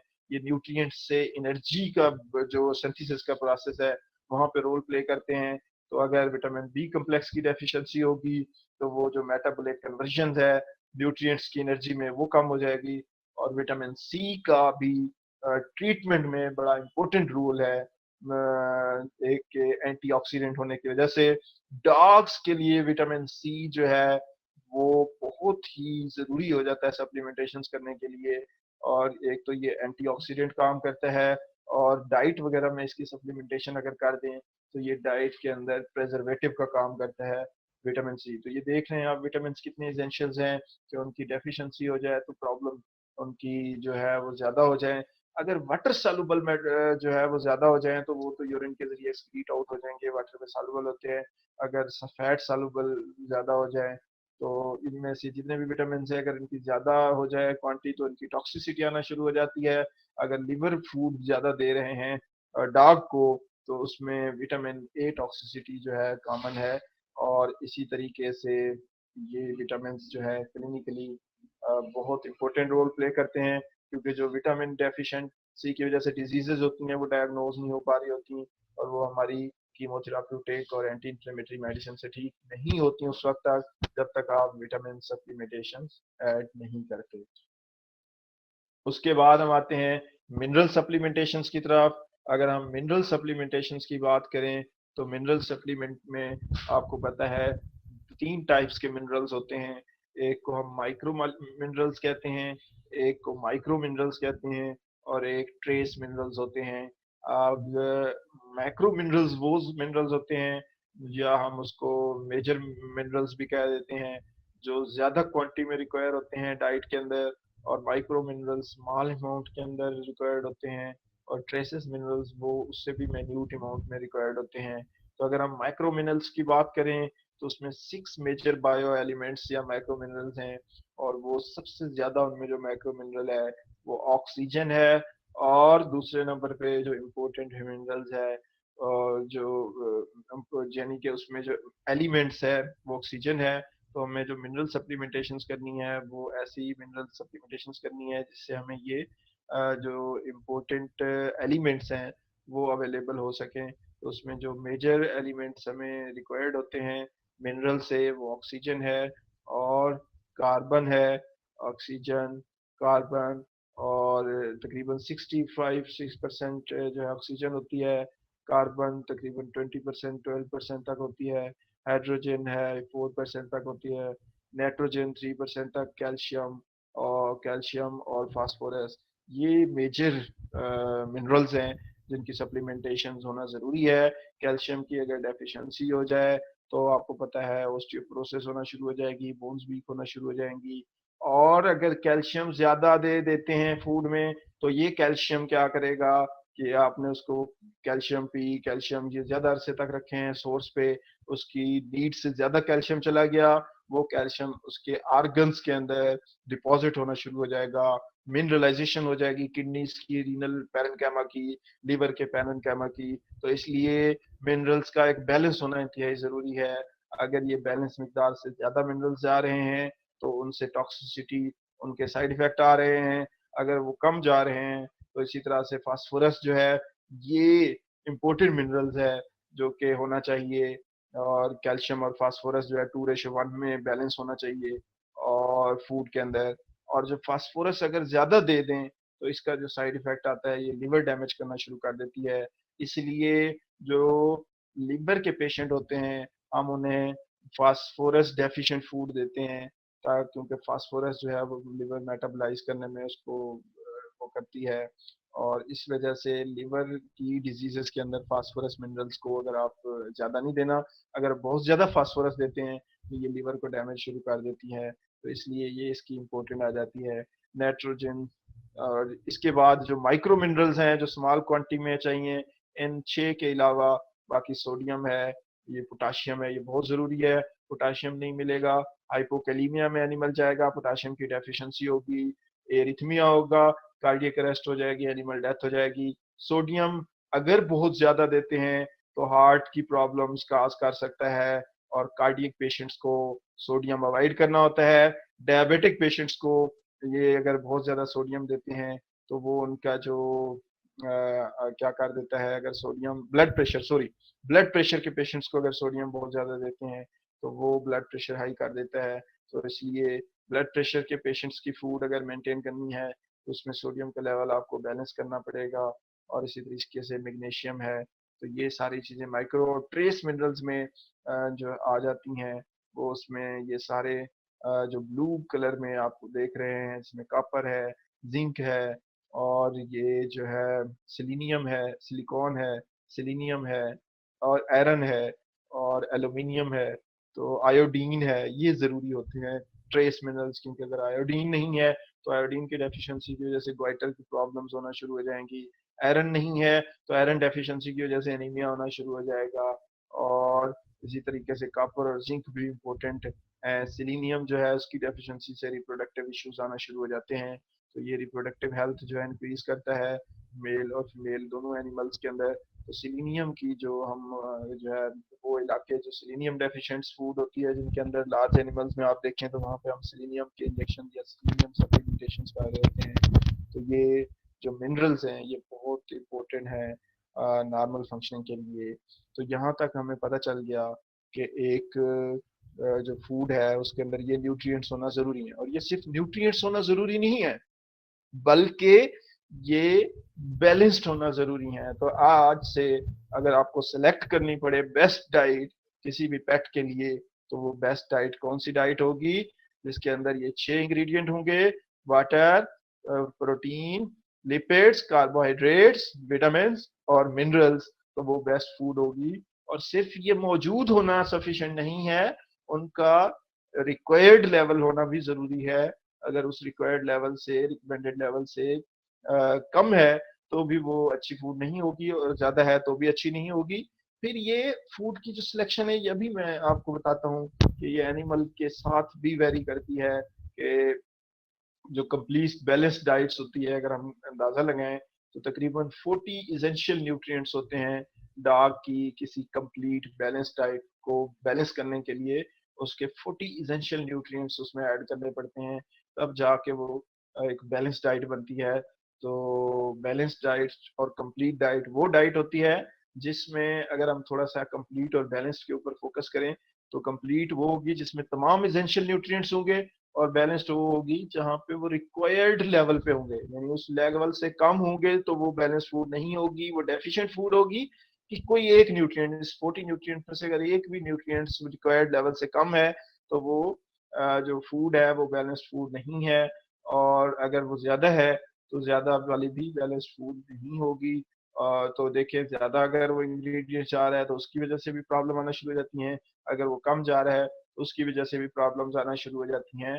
तो ये एक कंप्लीट और बैलेंस्ड न्यूट्रिशन को आप बैलेंस्ड को अगर आसानी से समझ सकें तो ये है कि अगर एक चीज़ की रिक्वायरमेंट हमें इस लेवल तक चाहिए और वो उस रेंज से कम है तो वो हम कहते हैं डेफिशिएंसी, यानी एक मिनिमम रेंज होती है रिक्वायरमेंट की, एक मैक्सिमम रिक्वायरमेंट की रेंज होती है। तो वो न्यूट्रिएंट्स उस मैक्सिमम और मिनिमम रेंज के अंदर है उसकी क्वांटिटी, तो वो बैलेंस्ड है। अगर उससे कम है, मिनिमम से कम है तो डेफिशिएंट है, और मैक्सिमम से अगर ज्यादा है तो वो टॉक्सिसिटी काज करेगा और वो जो है वो बैलेंस्ड फूड नहीं होगी। और ये जो बैलेंस्ड फूड है, कौन सी फूड हमने सेलेक्ट करनी है, ये फूड चेंज होती है एक तो एनिमल स्पीशीज के हिसाब से और एनिमल की लाइफ स्टेजेस की है। देखें सारे शहजादे बैठे हैं, कितने खूबसूरत लग रहे हैं, ठीक है। ये सारे क्यूट क्यूट से शहजादे बैठे हैं, तो शहजादों की तरह इनकी केयर हो रही होती है। आगे मैं एक दो आपको पिक्चर दिखाऊंगा आगे किस तरह से इनको शहजादों की तरह केयर की जाती है। डिफरेंट पेट्स न्यूट्रिशनल रिक्वायरमेंट्स जो स्टेजेस के साथ वेरी करती हैं, यानी यहाँ पे ये था जो हमने फूड देनी है उसमें न्यूट्रिएंट्स क्या होने चाहिए। अब ये है कि वो फूड जो है एनिमल की स्टेजेस के हिसाब से किस तरह चेंज करती है। वो एज के हिसाब से चेंज होती है, एनिमल की एज, एनिमल के साइज, स्मॉल एनिमल ब्रीड्स हैं, लार्ज एनिमल ब्रीड्स हैं, और न्यूट्रिंग स्पेइंग एनिमल है तो न्यूट्रेट स्पे के साथ वेरी करती है। लाइफ स्टाइल एनिमल्स का एक्टिव है, सीडेंट्री है, मोबाइल है, इंडोर है, आउटडोर है, उसके साथ ये न्यूट्रिएंट वेरी करते हैं। और वो पेट्स जो डिजीज पेट होते हैं, जो रीनल प्रॉब्लम्स के साथ होते हैं, जो लिवर की प्रॉब्लम्स के साथ होते हैं, किडनी की प्रॉब्लम के साथ होते हैं, और हार्ट की प्रॉब्लम के साथ होते हैं, तो उनमें कितना न्यूट्रिएंट्स जो है, मैं वही कह रहा हूँ जो फ्यूचर है ना वो फूड का है, वो न्यूट्रिएंट्स का है। वो फ्यूचर में इतनी इतनी इन्वेस्टमेंट आ गई है इसमें कि उन्होंने वो, अगर डेवलप्ड कंट्रीज की बात करें तो वहां पे फूड से ट्रीटमेंट कर रहे हैं। लिवर की प्रॉब्लम फूड से ट्रीटमेंट कर रहे हैं, किडनी की प्रॉब्लम फूड से ट्रीट कर रहे हैं, हार्ट की प्रॉब्लम फूड से, मीन्स वो मेडिसिनल तो मीन्स उससे जरूरत ही नहीं पड़ती है, उनको जस्ट मैनेजमेंट करनी पड़ती है। और फ्यूचर में शायद अगर इसी तरह से डेवलपमेंट चलती रही तो डेवलपिंग कंट्रीज में भी ये फूड जो है एक क्योर की फॉर्म में, एक मेडिसिन की फॉर्म में तैयार कर लेगी। और डिफरेंट डिजीजेस के साथ डिफरेंट ब्रीड्स होती हैं पेट्स की, small breeds, medium breed, large breed. और अगर स्मॉल ब्रीड्स को आप ज्यादा प्रोटीन दे देते हैं, उसकी रिक्वायरमेंट्स कम होती हैं, तो वो बल्की हो जाएगा, उसका ओवरवेट हो जाएगा, उसकी वो लेग्स के जो है वो प्रॉब्लम आना शुरू हो जाएंगे। इसी लार्ज ब्रीड को अगर कम देते हैं तो वो अंडर न्यूरिश्ड, अंडर ग्रोथ रहेगा, और इसी तरीके से उसकी वीकनेस रहेंगी। तो ये ब्रीड ऑफ एनिमल के हिसाब से चेंज होती हैं, और टाइप्स ऑफ फूड के हिसाब से चेंजेस होती हैं। अगर हम एज की बात करें तो जो पप्पी और किटन की फूड है वो बहुत इंपॉर्टेंट है, क्योंकि जो पपी या किटन है ये बहुत ही फ्रेजाइल होते हैं शहजादे, और इनका इम्यून सिस्टम जो है वो अभी मैच्योर होता है। ये बहुत जल्दी contagious infection, viral infection gain कर लेते हैं, और इनको प्रोटीन, एनर्जी, विटामिन और मिनरल्स की सप्लीमेंटेशन चाहिए होती हैं। इनके अंदर एनर्जी के रिजर्व नहीं होते, वेल बैलेंस फूड इनको रिक्वायर होती है। और पपी और किटन में सबसे ज्यादा अगर न्यूट्रिशनल प्रॉब्लम देखें तो हाइपोग्लाइसीमिया की वजह से सीवियर आना शुरू हो जाते हैं और डेथ हो जाती है, अगर प्रोटीन उनकी जो है उनको बैलेंस्ड न्यूट्रिशन फीड नहीं मिले। तो इसी तरह अगर हमने पप्पी और किटन को देना है तो जो मिनिमम 2 मंथ है, मैक्सिमम 3 मंथ है, ये वीनिंग टाइम होता है, पप्पी है, किटन है, कि एटलीस्ट 2 मंथ तक वो मदर मिल्क पे रहे, और 2 मंथ्स के बाद आप उसकी वीनिंग करें।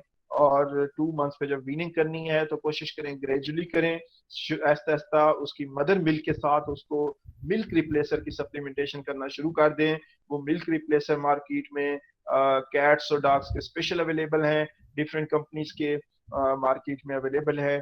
वो 3-4 कंपनीज हैं जो अवेलेबल हैं, उसमें रॉयल कैनन के अवेलेबल है मिल्क रिप्लेसर, और बहुत अच्छा मिल्क रिप्लेसर है, वो अच्छे रिजल्ट हैं। उसके बाद मीरा कैट, जो मीरा डॉग, मीरा कैट, उनके जो मिल्क रिप्लेसर हैं अवेलेबल हैं। इसी तरह मैटिस वालों ने भी अपने जो मिल्क रिप्लेसर है वो भी अवेलेबल कर लिए हैं, और भी नई नई जो ब्रांड हैं वो भी जो है इस पे इन्वेस्टमेंट कर रहे हैं। और 2 से 3 नई कंपनियां हैं जो अभी इसके अंदर इन्वेस्टमेंट कर रही हैं और इम्पोर्ट स्टार्ट कर रही हैं। तो ये मिल्क रिप्लेसर आप स्टार्ट करें, कम से कम 3 से 4 महीने तक मिल्क रिप्लेसर पे रखें। तो अब दोबारा स्लाइड्स को मेरे ख्याल में अवेलेबल हो गई हैं। तो मैं इनमें पप्पी और जो किटन है, न्यूट्रिशन इनके लिए बहुत ज़्यादा इंपॉर्टेंट है, क्योंकि इनमें बहुत ज़्यादा थोड़ा सा आप फूड जो है बैलेंस नहीं देते तो वो डायरिया, वोमिटिंग के प्रॉब्लम स्टार्ट हो जाते हैं, और अगर बैलेंस नहीं देते तो ओवरवेट और बोन वीकनेस ये स्टार्ट हो जाती हैं। तो इसलिए इनको बैलेंस फूड अगर देनी है तो मैंने बताया आपको, क्लाइंट सबसे ज़्यादा जो क्लाइंट होता है वो इन पपीज और किटन्स के क्वेश्चंस करता है, क्योंकि उन्होंने फर्स्ट टाइम रखा होता है, उनको खुद पता नहीं होता, और सबसे ज्यादा इश्यूज आते हैं क्योंकि ये फ्रेजाइल होते हैं, इनका इमेच्योर इम्यून सिस्टम होता है, इनको एनर्जी, प्रोटीन, विटामिन और मिनरल्स की रिक्वायरमेंट ज्यादा होती हैं। तो इसलिए बैलेंस फूड की इंपॉर्टेंस का फार्मूला मैंने बताया। मिनिमम 2 मंथ तक किटन या पपी मदर मिल्क पे रहे, 2 मंथ से उसको वीनिंग करें, और वीनिंग करने के बाद आप उसको 2 to 3 मंथ, 4 मंथ तक आप एटलीस्ट मिल्क रिप्लेसर पे रखें। और मिल्क रिप्लेसर के बाद मिल्क स्टार्टर है, और मिल्क स्टार्टर फीड जो है वो आप 3 to 5 मंथ तक दे सकते हैं। फिर 5 to 6 मंथ तक पपी और किटन फूड्स है, और वो जो है आप 6 to 8 मंथ तक दे सकते हैं। लार्ज ब्रीड में 12 मंथ तक दे सकते हैं। फिर उसके बाद एडल्ट कैट्स और एडल्ट किटन्स की ये मार्केट में अवेलेबल है। ये सारे मिल्क रिप्लेसर अवेलेबल है मार्केट के अंदर, और जो मिल्क रिप्लेसर हैं ये सारे मार्केट्स में अवेलेबल हैं डिफरेंट नेम से। और जो है यहाँ पे डॉक्टर हुमैरा जो है वो अपने एक्सपीरियंस से कुछ ऐड करना चाहती हैं। जी डॉक्टर साहब, आप कुछ ऐड करना चाहती हैं? Dr. Sab, I think you should finish first. It's अच्छा, not like anything related to that, it's a little different. okay. After finishing, I hope you will have to share your experience a little bit, Yeah, so that the students can get a lot of stuff from international things. अच्छा जी, second है animals के size के साथ। अब अगर animals जो है उसकी लार्ज ब्रीड है तो उसकी जो लेंथ ऑफ ग्रोथ है वो 8 to 12 मंथ तक होती है। स्मॉल ब्रीड जो स्मॉल ब्रीड्स हैं उसकी 8 to 12 मंथ तक होती है, और लार्ज ब्रीड्स की जो ग्रोथ है वो 18 to 24 मंथ तक चलती रहती हैं। लार्ज ब्रीड्स की रिक्वायरमेंट्स ऑफ न्यूट्रिएंट ज्यादा होती है, स्मॉल ब्रीड्स की कम होती है। और स्मॉल ब्रीड्स डॉग के डेंटल इश्यूज ज्यादा आते हैं, तो आपको जो है उनको एड्रेस करना पड़ता है। स्मॉल ब्रीड्स के अंदर यूरिनरी प्रॉब्लम्स आती हैं कि वो घर में हर जगह यूरिन कर देते हैं, और उसकी यूरिनरी मैनेजमेंट और कौन किस तरह से फूड हम करें, तो वो इश्यूज उसके रहें। लार्ज डॉग्स जो होते हैं उनमें जॉइंट्स के प्रॉब्लम बहुत ज़्यादा कॉमन होते हैं, और इन इन प्रॉब्लम्स को एड्रेस करने के लिए अगर हमने उनकी जो ब्रीड का साइज है उसको मद्देनजर रखता है उनकी न्यूट्रिएंट्स सजेस्ट करते हुए। न्यूटेड स्पे कैट्स को अगर आप देखें तो वो इंडोर हो जाती हैं, उनकी घर से बाहर भागने की और एक्टिविटी करने की और कैट फाइटिंग की वो चीज़ें कम हो जाती हैं बिहेवियर, और उस लेस हंटिंग एक्टिविटी की वजह से उनकी एनर्जी की रिक्वायरमेंट कम हो जाती हैं। अगर इनको ज़्यादा जो है हम बैलेंस इनटेक ज़्यादा देते हैं तो उससे क्या हो जाता है, उनको ओबेसिटी होना शुरू हो जाती है। तो इसलिए इनकी न्यूट्रिशन टेलर करना न्यूट्रिंग और स्पेइंग के बाद एनिमल्स की वो इंतहाई ज़रूरी हो जाता है। तो न्यूट्रेड स्पेक एनिमल है तो उसके लिए आपको जो है वो अलग से सप्लीमेंटेशंस अवेलेबल हैं जो न्यूट्रेड और स्पे कैट्स को स्पेशल दी जाती हैं, और बहुत बड़ी इन्वेस्टमेंट इसमें जो है वो हो रही है, और ये फीड सारी मार्केट में अवेलेबल है। लाइफस्टाइल के हिसाब से देखें तो ये शहजादे बैठे हैं इंडोर, आप देखें किस तरह से लोग इनको रखते हैं। वो अपने बेड्स की तरह इनके बेड्स बने होते हैं, और प्रॉपर ये जो है वो घर में शहजादों की तरह पाल रहे होते हैं, और इनको जो है एक्सरसाइज कम होती है तो इसलिए इनकी कैलोरीज की रिक्वायरमेंट भी कम हो जाती हैं। जो आउटडोर पेट हैं उनकी एक्टिविटी ज़्यादा होती है, उनकी कैलोरीज की रिक्वायरमेंट भी कम होती है। और वो पेट्स जिनमें डिफरेंट डिजीजेज होती हैं उनके लिए हमारी जो फूड है प्रिस्क्रिप्शन फूड अवेलेबल हैं। जिनको किडनीज के प्रॉब्लम होते हैं या रीनल प्रॉब्लम्स होते हैं उनको लो प्रोटीन चाहिए होती है फूड में, उनको फास्फोरस लो चाहिए होती है, तो इसलिए हम उनको यूरिनरी फार्मूला या रीनल फार्मूला जो है वो अवेलेबल है। रॉयल कैनिन के पास भी अवेलेबल है, वीरा वालों के पास भी, और 2-3 न्यूट्रा गोल्ड वालों ने अभी इस तरफ की उस तरफ नहीं है। तो ये 3-4 मेजर जो है इन्होंने जो है इस पे करना शुरू कर दिया है। बाकी कुछ लोकल भी मैंने देखा, कल जो हमारे न्यूट्रिशन के जो हेड हैं वो उनके साथ बात चल रही थी एक सेमिनार पे, तो उन्होंने कहा कि हम जो है हमने उनको सजेस्ट किया कि आपने जो है वो लोकल मैन्युफैक्चरिंग स्टार्ट कर दी है। वू के नाम से जो है वो डॉग फूड है जो कि लोकल हमारा जो मेन्यू कंपनी है वो बना रही है, और उसको वो उन्होंने जो रिसर्च ट्रायल लगाया है वो हमारे पेट ब्रीडिंग सेंटर पे लगाया है, और उसके रिजल्ट की जो वो सेमिनार्स में डिस्कशंस थी और उसको फ्यूचर में किस तरह से उन्होंने इम्प्रूव करना है, तो उसमें हमने उनको कहा कि आप थेराप्यूटिक फूड के ऊपर जो है इन्वेस्ट करना स्टार्ट करें, क्योंकि हमें ट्रीटमेंट करते हुए डेवलपिंग कंट्रीज में बहुत इश्यूज आते हैं अवेलेबिलिटी ना होने की वजह से, और जो अवेलेबल होती हैं वो बहुत एक्सपेंसिव होती हैं। तो आप जो है उन्होंने अपना इंटरेस्ट शो किया कि इट्स अ ह्यूज बिजनेस, तो वो इंशाल्लाह फ्यूचर में हो सकता है आने वाले 5 से 10 सालों में यहाँ पे लोकल मैन्युफैक्चरिंग होना शुरू हो जाए। जो हार्ट की डिजीजेज होती हैं वहाँ पे हमें लो सोडियम चाहिए होता है, ब्लड प्रेशर्स के पेशेंट्स को लो सोडियम चाहिए होता है, और हाइपरट्रॉफिक कार्डियोमायोपैथी कैट्स में हो जाती है टोरिन की डेफिशिएंसी से।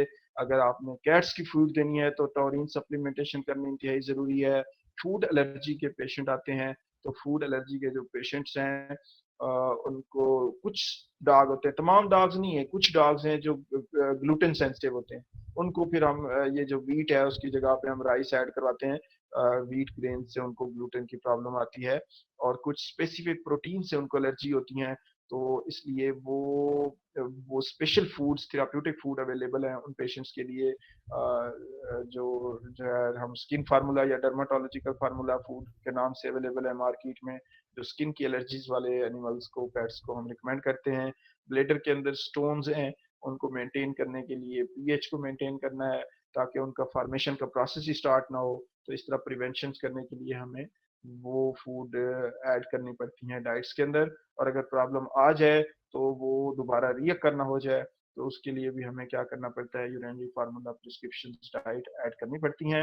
ये प्रिस्क्रिप्शन डाइट में जो ज्यादा यूज हो रहे हैं, ज्यादा कॉमन है, यूनानी फार्मूला है, रिनल फार्मूला है, जीआईटी स्कीम जो पाकिस्तान में हमारे पास अवेलेबल है, लेकिन इंटरनेशनली तो ये बहुत बड़ी वाइड वैरायटी है, वाइड, जिसमें वो कार्डियक पेशेंट्स के लिए अलहदा है, और फिर हर कंडीशन के हिसाब से उन्होंने डिजाइन कर लिए हुए हैं, और वो कंडीशन के हिसाब से उनकी ट्रीटमेंट कर रहे हैं।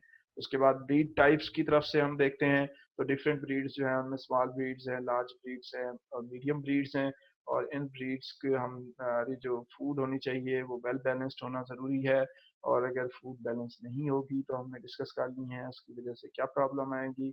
और लार्ज ब्रीड है, ज़्यादा एक्टिविटी है, ज़्यादा न्यूट्रिएंट्स चाहिए। स्मॉल ब्रीड्स है या इंडोर है, लेस एक्टिव हैं, तो उनको लेस चाहिए। और इसी तरह से कुछ डिजीजेस को प्रिवेंट करने के लिए हमें उनकी हेल्थ को ऑप्टिमाइज करने के लिए उनकी डाइट को हम सप्लीमेंट्स करना इंतहाई ज़रूरी होता है।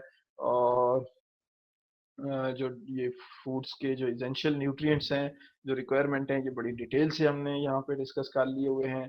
और थोड़े से हम करते हैं कि हमें, चूंकि हमारा स्टैंडर्ड ह्यूमन होता है, तो जब भी हम कंपैरिजन पढ़ रहे होते हैं, या ओनर जो है वो जब पेट रखते हैं तो वो अपने पेट्स को अपनी तरह से ट्रीट करना शुरू कर देते हैं ह्यूमंस की तरह। तो वो 3-4 बातें जो आपने याद रखनी है जो उनकी पेट्स की जो ह्यूमन से डिफरेंट है, वो ये है कि जो डॉग्स और कैट्स है, अगर हम देखें तो इनकी बॉडी का जीआईटी का जो टोटल जीआईटी ट्रैक्ट है, गैस्ट्रोइंटेस्टिनल सिस्टम है, उसका 60% जो है वो स्टमक पर मुश्तमिल है। और ह्यूमंस के अंदर अगर हम देखें तो स्टमक जो है वो जस्ट क्या है, सिर्फ 10% होता है। इन ह्यूमन जो है उसका स्टमक इज वेरी स्मॉल, और डॉग और कैट्स का स्टमक जो है वो लार्ज होता है comparative to whole GIT system. यानी पूरे जीआईटी का 60% डॉग कैट्स में स्टमक होता है, और ह्यूमंस के अंदर पूरे जीआईटी का डॉग 10% होता है। ह्यूमंस के अंदर इंटेस्टाइन का पोर्शन ज्यादा होता है, वो इंटेस्टाइन जो है वो लार्ज होती हैं, और लार्जर इंटेस्टाइन होने की वजह से उनके अंदर कार्बोहाइड्रेट की डाइजेशन जो है वो ज्यादा इफेक्टिव वे से होती है। और 65% कार्बोहाइड्रेट्स की ह्यूमन डाइट में रिक्वायरमेंट होती है। लार्ज इंटेस्टाइनल पोर्शन ज्यादा होने की वजह से वहां पे अब्जॉर्प्शन कार्बोहाइड्रेट्स की ज्यादा होती है। जबकि गैट्स और डॉग्स के अंदर जो है वो स्मॉल इंटेस्टाइन जो है वो शार्टर होती है, और शार्टर होने की वजह से उनको जो फूड के अंदर वैरायटी है या सडन चेंज इन फूड है वो रिक्वायर्ड नहीं होती। एक तो उनके अंदर जो माइक्रोफ्लोरा है वो कम होता है, उनकी इंटेस्टाइन की जो लेंथ है वो कम होती है। तो अगर आप सडन चेंज करते हैं उनमें फूड में, तो उसमें डाइटरी इंडाइजेशन आना शुरू हो जाती है। तो अपने साथ ओनर जो है वो अपने पेट्स की फीलिंग को करके बता देते हैं, जी वो हम फूड चेंज करना चाहते हैं, हमारा जो पेट है वो थोड़ा सा वैरायटी ले ले। जिस तरह से हम जो है एक चीज खा खा के हमारा जो है वो पेट भर जाता है, हम स्विच करना चाह रहे थे, चेंज करना चाह रहे थे, तो हम पेट के लिए, तो it's not necessary for pet. Pet is okay with a single well balanced food, और उसको जो है फ्रीक्वेंट चेंजेस या सडन चेंजेस रिकमेंडेड नहीं है। अगर आप सडन चेंजेस इन फीड करेंगे तो वो इंडाइजेशन होगी उसमें।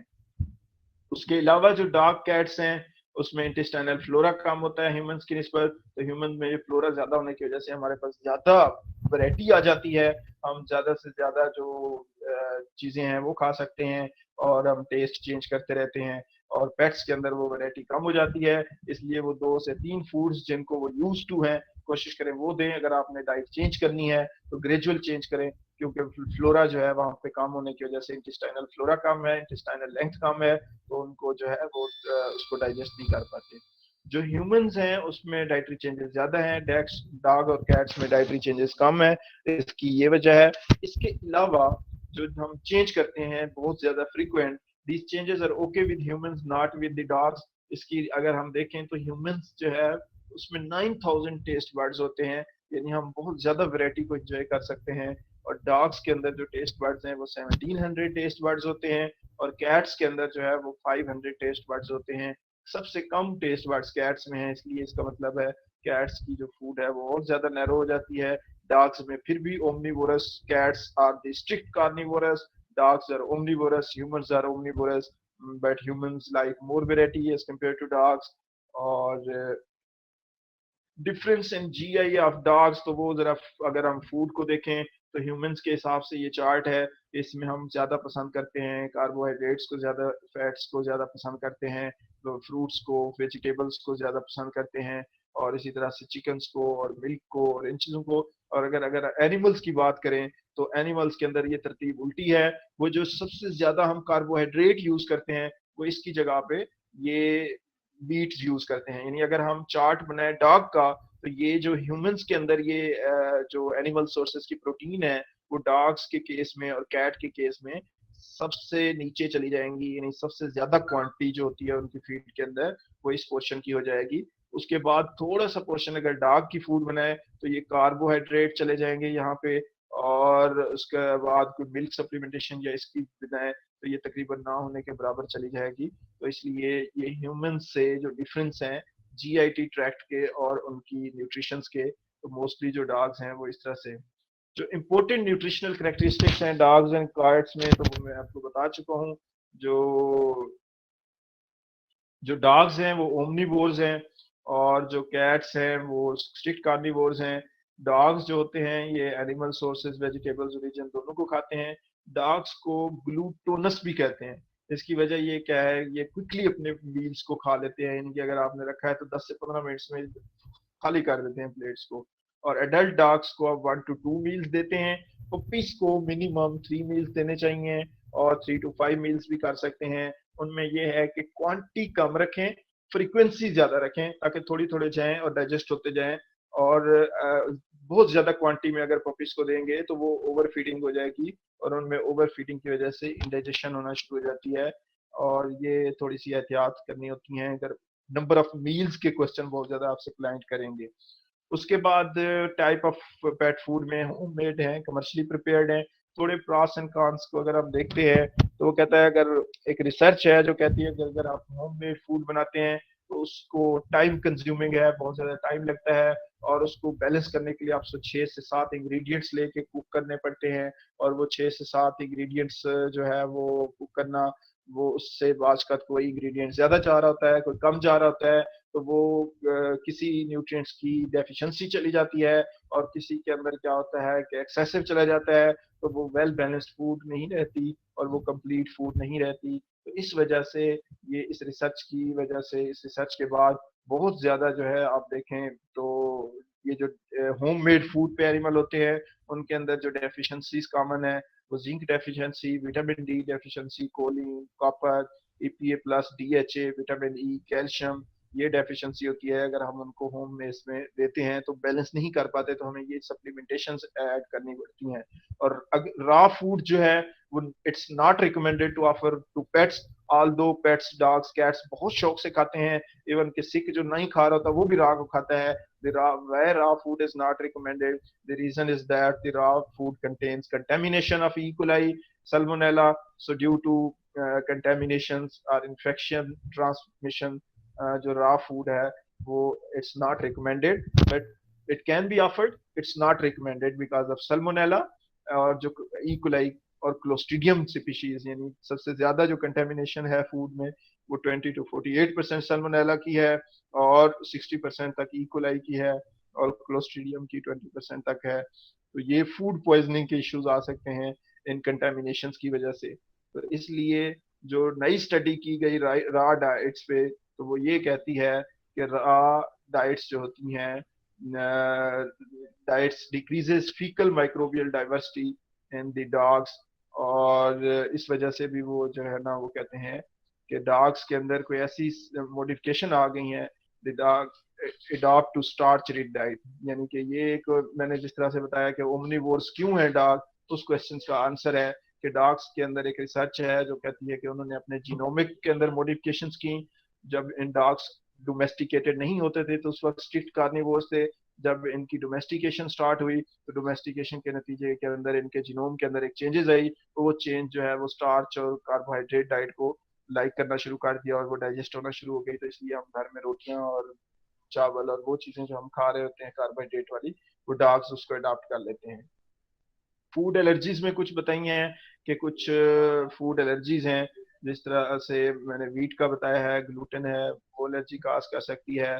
कुछ कुछ एनिमल्स बीफ को एलर्जिक होते हैं, not all animals, some dogs, some breeds, 1%, 1 in 100 आपके पास केस आ जाएगा कि जी जब बीफ देते हैं तो ये मसला आ जाते हैं। ग्लूटेन सेंसिटिव के साथ साथ ये लैक्टोज इंटॉलरेंट होते हैं, तो जो एडल्ट डॉग या कैट हैं, not all dogs and cats but few lactose intolerant होते हैं, उनको जब भी दूध देंगे आप डायरिया लग जाएगा, तो फिर आप लैक्टोज इंटॉलरेंट वाले को दूध जो है मिल्क अवॉइड करवाते हैं। इसी तरह से कुछ डॉग्स हैं जो है उनको बीफ के साथ सेंसिटिविटी हो जाती है, तो आप उनमें कोशिश करते हैं चिकन या फिश जो है वो ऐड रखते हैं इंग्रेडिएंट्स, और बीफ वाले इंग्रेडिएंट्स वाले फूड उन्हें नहीं देते। और इसी तरह जो ग्लूटेन सेंसिटिव वाले होते हैं उनमें हम कोशिश करते हैं वीट को अवॉइड करते हैं, उसकी सप्लीमेंटेशन नहीं करते। पेट फूड के बारे में कुछ मिथ्स हैं कि इनसे जो है वो प्रॉब्लम्स होती हैं और ये होता है, तो ऐसी कोई चीज़ नहीं है, ये वेल बैलेंस्ड होती हैं। सिर्फ ये होता है कि कुछ प्रॉब्लम्स राइज हो रहे हैं कमर्शियली फूड से, और वो चूंकि आप सबको पता है वो एक दो हैं जिसके अंदर जो है वो यूरिन की पीएच चेंज होने की वजह से यूरोलिथियासिस की प्रॉब्लम आना शुरू हो जाती हैं। इसके अलावा जो पेट फूड बाकी इसके अंदर कोई ऐसा वो चीज़ नहीं है। और कम से कम एटलीस्ट पपीज को 12 मंथ्स तक तो आप कमर्शियल फूड रिकमेंड करें। उसके बाद अगर होम मेड पे आपने शिफ्ट करना है तो बेशक होम मेड ऐड करना शुरू कर दें उसमें, ताकि वो मेंटेनेंस उसकी पूरी हो। इसके how to give advice on pet nutrition, जब भी आपने पेट न्यूट्रिशन करनी है तो ओपन माइंडेड होना है, किसी एक कंपनी का नाम नहीं लेना। आपने वेल बैलेंस्ड का आपने किस तरह से करना है कि बेस्ट फूड कौन सी है जो आपके न्यूट्रिएंट्स को फिल करे, जो एविडेंस बेस्ड हो, जिसको रिसर्च सपोर्ट कर रही हो, जो रिसर्च आर्टिकल्स के जरिए रिकमेंडेड हो, और उसके अंदर जो है कोई ऐसी चीज़ जो एलर्जी वगैरह काज करे वो ना हो।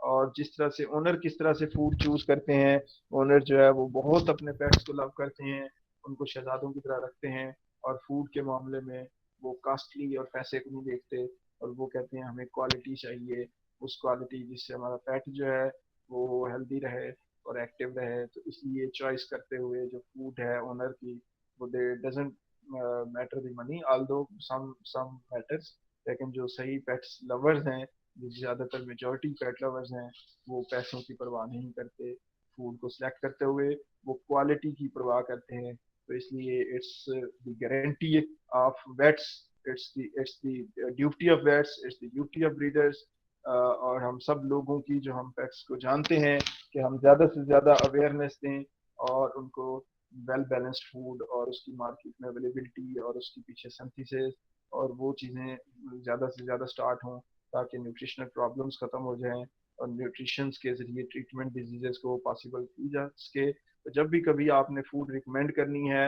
एविडेंस बेस्ड न्यूट्रिशन रिकमेंड करनी है, वेल डिजाइंड साइंटिफिक स्टडीज़ की बेस पे जिसको अप्रूवल हो और जिसकी साइंटिफिक पब्लिकेशंस हों, और वेटरनरी या एनिमल न्यूट्रिशनिस्ट वहाँ पे ज़्यादा से ज़्यादा एम्प्लॉयड हों, और वो टेक्निकल नॉलेज अपना यूटिलाइज करके उसके अंदर टेक्निकल चीज़ें कंटिन्यूसली ऐड करते रहें। अब जो है हमारा एक क्वेश्चन आंसर सेशन है, और क्वेश्चन आंसर के बाद I will request doctor Humaira Ahmed Khan कि वो उसमें जो है वो जो ऐड करना चाहें तो वो ऐड कर सकें। तो मेरे ख्याल में आपने अगर मुझसे भी क्वेश्चंस करने हैं तो मेरे ख्याल में डॉक्टर हुमैरा अहमद खान वो अपना जो है वो बोल लें, ताकि उसके बाद अगर आपने कोई क्वेश्चंस करना है मुझसे या डॉक्टर साहब से तो हम आपको कम्प्रीहेंसिव डिटेल आंसर दे सकें। जी doctor Humaira Ahmed Khan, let's Assalamu alaikum everyone. Doc Saab, do we have all the vets here? Almost all are vets and veterinary students. Acha guys, so I wanted to ask you some questions which I learned in my experience. These are not related to bookish knowledge. This is not related to a lot of the research. This is not related to any of the, the big scientific thing. Dr. Imran, I can't hear you. Are you talking to me? Okay. No, can't. So, okay.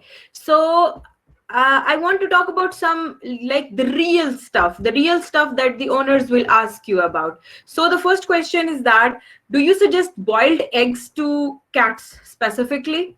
Boiled eggs. Like Dr. Imran talked about the protein, like the cats need protein. So do you guys suggest boiled eggs to cats? Boiled eggs, like just normal boiled eggs, full boiled eggs. Anybody? Just be open. Whatever you think about it, it's okay. You don't need to just go for the bookish knowledge. Um, Tarhab? yes, ma'am. I'll say Mhm. no to this because the proteins are actually provided to the cats in a specific, in peptones and peptides. That boiled egg will be a bad thing, I guess. Not suitable, you want to Yeah. say. Well, actually, I want to, like, anybody else who wants to say anything like this. This was a good answer. That makes sense. So, anybody else? Eggs के अंदर जो protein content है it's like 13 gram 13 to 14 I guess तो I think दे देना चाहिए It I is think I actually don't one of the best diets that we can give to a cat, but in the form of treats only. It cannot be a diet. It is one of the research that's been done in my university where I'm studying by my own supervisor, and we are actually currently working on it. So, up cats go male cat, female cat, no problem. You can give like once a week. It actually helps a lot, and especially what I have seen here. I'm not sure about how the practice goes on in Pakistan, but the thing is that कि यहाँ पे if you have a problem like there is a GIT infection, like feline panleukopenia virus, FIP virus, like feline infectious peritonitis, any kind of these viruses in cats specifically, they suggest to give them boiled eggs, and they do actually recover. Like they're still working on this research, but that actually helps. But as treats, once a week, like once in 2 weeks, but not like every day. Boiled egg is a very good option to give to the cats because it has amino acids, proteins, and everything that a cat needs. But it must be in a very tiny amount. So I will suggest you guys, if आपको कभी suggestion देना है in the time when the cat is not feeling well, तो आप ये दे सकते हैं suggestion, and specially to the kittens, ताकि वो उसको लाइक न्यू डाइट ना हो उसके लिए व्हेन इट गेट्स ओल्ड, उसके लिए, क्योंकि हमें कैट्स के साथ ना थोड़ा इस टाइप का करना पड़ता है कि उनको बचपन से आदी करना पड़ता है एक चीज का. So you must give it as a treat rather than buying treats that are manufactured in companies और like industries. So boiled egg is a very good option. So guys, what do you think about raw eggs? Like any kind of Sorry for disturbance.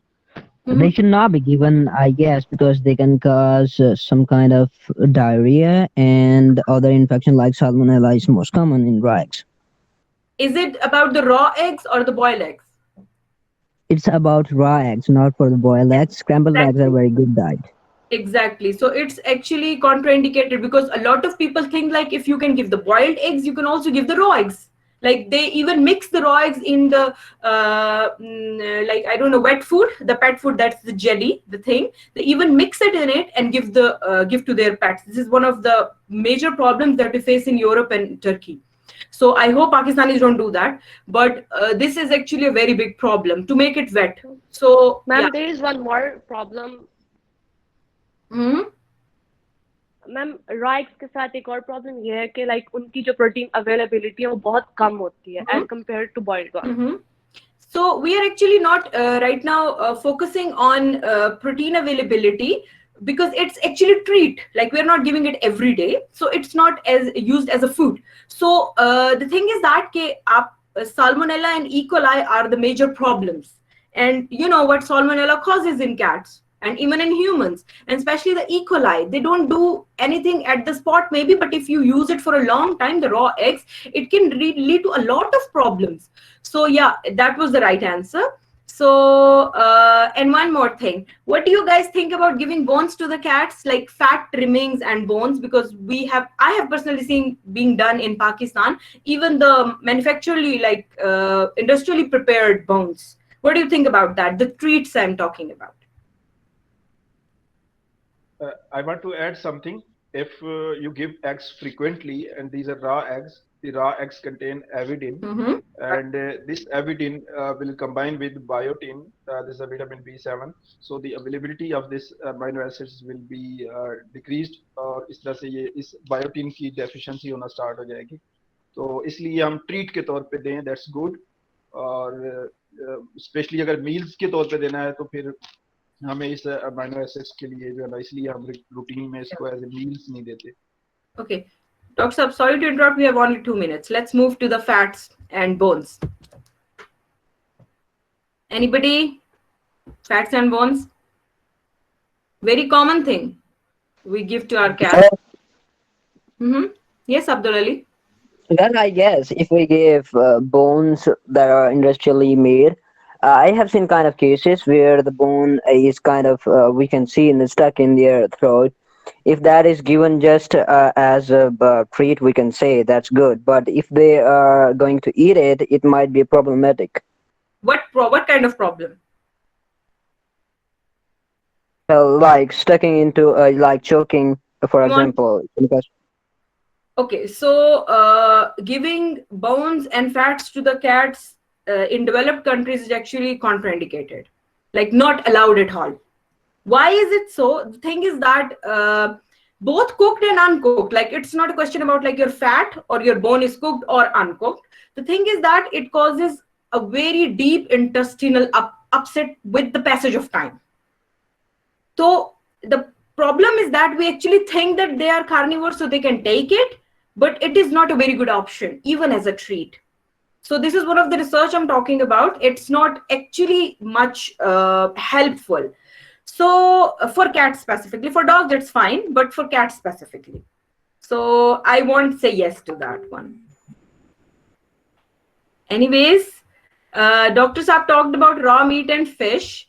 Anybody with the thing like we have little tins things in the markets. So is it like tuna and salmon? Most probably. Can you give that to the cats? You have seen in Tom and Jerry and everything, the cat keep on eating tuna specifically, and in the movies and everywhere. So what do you talk like? Have you any thought about tuna and salmon that's manufactured and it's in the tin? What do you think about it?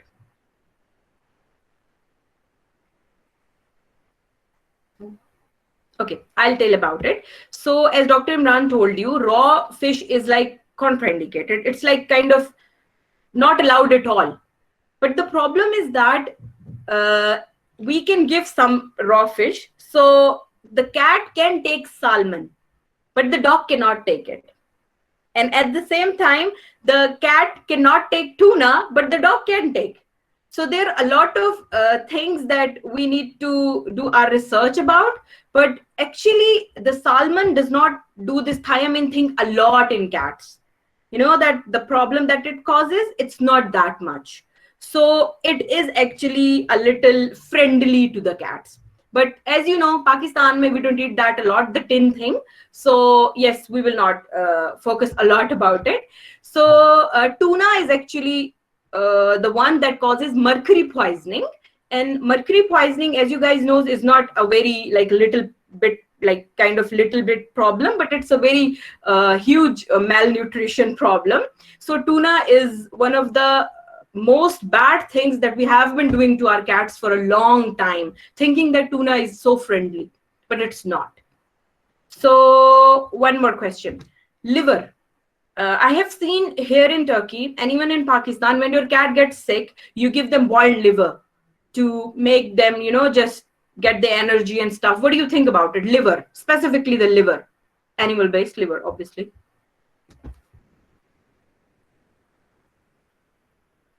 Anybody? Well, Sir had already described that it can cause vitamin A toxicity. But if it is given, I guess if it is given in small amount, that must be okay. But I'm not sure with the actual answer that you might be looking for. Okay, no, you're right. Actually, Dr. Imran already discussed that thing, the vitamin A toxicity. So what I'm trying to talk about here, like over here, is that how do you tell, like being a vet, how do you tell that this person has this toxicity, so this happened? Because आपको एक बात बहुत अच्छी तरह पता, owner कभी सच नहीं बताता जब उसका जानवर बीमार हो जाता है. That's one of the biggest problems we face specifically in our country. So what do you think like it can cause? So you can Yeah. tell that owner कि आपने ये काम किया है. So this is the problem. Well, to be honest and kind of, it can cause AMR too if we are giving like chicken or broiler liver in cats. If that has metabolized or residues of antibacterial, so it can cause AMR too. Resistance. If that is given, it might be. Yeah, that really works, but the most of the important symptom you can see is the one related to the bones, the bone growth, specifically on the elbows and the spine and osteoporosis. So if your owner is telling you, I've never given the liver, but this is the problem your cat is having, I'll repeat that for you. The deformed bones, the bone growth on the elbow and spine, and osteoporosis. And this can cause death as well, vitamin A toxicity. You guys know that. So this is actually one of the major signs that you can discover it. Like, I personally didn't know when I actually first met my first case, but my teacher here told me, like, when he saw the case, and he was like, yeah, this is what they're doing. They're giving liver to the cat, even as a treat. It's how it works. So yes, this is one of the things that is actually very kind of problematic for the cats. So do we have time? I have one more question to you guys, and it's like about dogs. Yes, ma'am, you can ask that question. Yeah, sure. So we have a problem that even I do that. I have dogs, 2 dogs. So I give them candies, not chocolates, but candies. And even sometimes when I bake like cakes or something, even at home, it's not like the bakery stuff that's manufactured industrially. So what do you think about it? Like, what can it do to your dog? Like, okay, fine, we're talking about toxicities right now, but what can it do? Like, how can you find out like something has happened because of them? Any thought about it? Because it's one of the common problems, that because if you have a little kid at the home, they do eat together. It's about the dog. The dog is like one of the strongest creatures, I can say. They do eat with things with you at home. So what do you think about it? The candies specifically, and baked goods, not chocolate. Well, candies can contain sugar if they are given in less amount, as you're talking about. You also used to give them, so it could be good if it is given in less amount, like for just as a treat. I guess so. Mm-hmm. Okay, so have you ever heard about the word xylitol? Yes ma'am, ये सॉर्बिटॉल्स and डाइलेटॉल्स जो होती हैं, ये gums की basis होती हैं या फिर कैंडीज की बेसिस होती हैं. ये डायरिया कॉज कर सकती हैं और ड्राइनेस, और ये ब्लड शुगर भी कम कर देती हैं अगर एक्सेसिवली देती हैं. Exactly. And what happens when the blood sugar goes down? Ma'am animal के पास Liver failure. Liver failure. At the end, liver failure.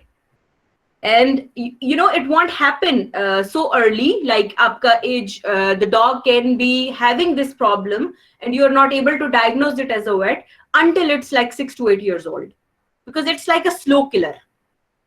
It's not like rapid effect on it. So yes, xylitol is actually not allowed. So I'm not really sure about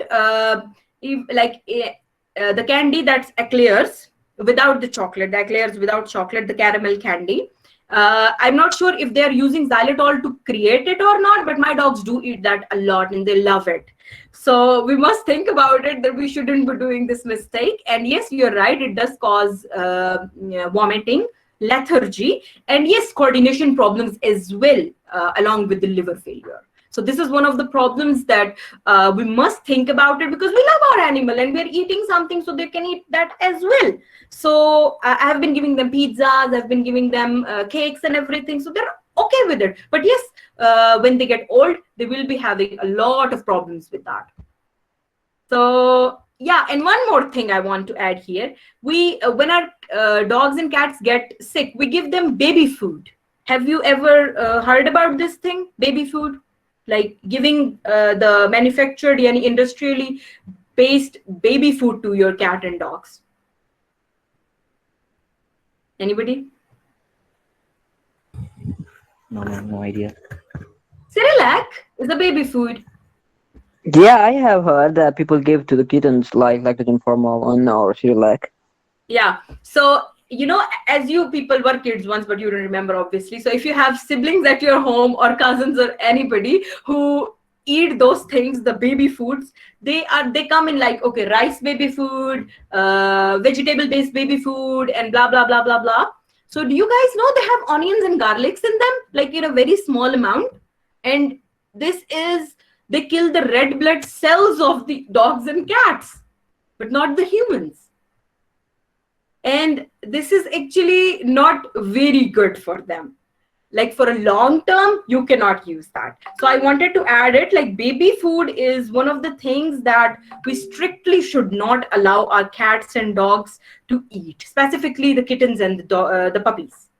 So they may show breathing problems later, they may show weakness, vomits, and because of the onion powder that we use in the baby food. So we must be very much careful with that thing, because you know, red blood cells, if they die, they cause anemia, basis of all the problematic diseases. So what should be the alternative for that? Don't give the baby food. So I'm talking. Sorry for interrupting again. I'm talking about alternative of that. If the kitten don't have the dam, or we can give them lactogen formula 1 or shit like in case. So what should we give them? Yeah, so Dr. Mann actually told us not to talk about the brands, but I will talk about the products that the brands make. So they do have thing that is called starter food and starter milk and things that are called like this. So they come not only by the ages, like in months, they even come by the ages in days. So go for that, man. That's made for your cat and dog, not the baby food. It's only supposed for the human babies. You getting my point, Abdul Ali? Yeah, sure. We must never do this thing. You know, even over here, I've learned not to use the human medication in animals. Can you even imagine that? When I was in Pakistan, I was using Jetipar, Methicobal, whatever. But over here, we don't have any of them in our clinics, in our hospitals. Literally, not even a single thing that's used in humans. We should avoid it. You are the new generation. That's why I came to this class, to talk to you people, because I believe empowering the next. And you people are the future of my country. So we have done whatever we had to do. Yeah, we still have to do a lot of stuff. But yes, we want, like, I personally want you guys to understand a lot of things that we can change. And when you go on the path of changing something, you are the ones that become the best, the cream of the country. So guys, let's forget what our teachers are saying. I'm not disrespecting them. I'm not disrespecting the books or the researches. But yes, a lot of things change with time. We must accept the change, because a lot of teachers don't actually like a lot of this stuff. Like specifically, I was one of the most badass student in the class, because I was always going on things like, no, this is not allowed. No, this is not how it works. But they are thinking about the 20 years old knowledge. So let's not practice that. Let's embrace the new stuff. It's kind of advice for you guys. You will benefit from it. Best results. So anybody having any questions from me? Well, like as you're talking about the Methicobal and Jetipur, aren't they useful in case if we give them? Because They are useful, man. The problem is that they were not made for the animals. We are the vets. Why are we benefiting the pharmacies that are specifically made for the humans? We must benefit our own vet pharmacists who are working in the pharmacies for us. You getting my point now? And there is always a composition issue. There is always a difference.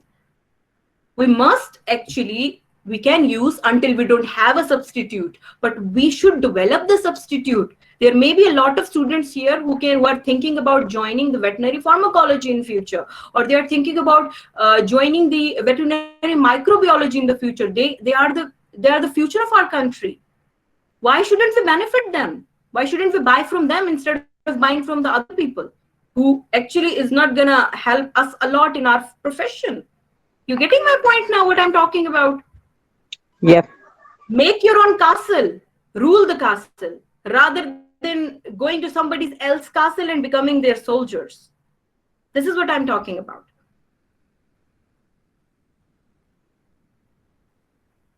Anybody? Yeah, just create your own stuff, man. Yeah, Ali, you want to talk about something? Oh, ma'am, I wasn't talking about anything. I just like the quote that you just quoted. Yeah. So this is what I'm actually working on right nowadays, and even before, like when I was doing my DVM, and after that, like I want to create my own castle with my vets in the country. We in the Pakistan, like if you compare as in the Turkey, veterinarians are the most paid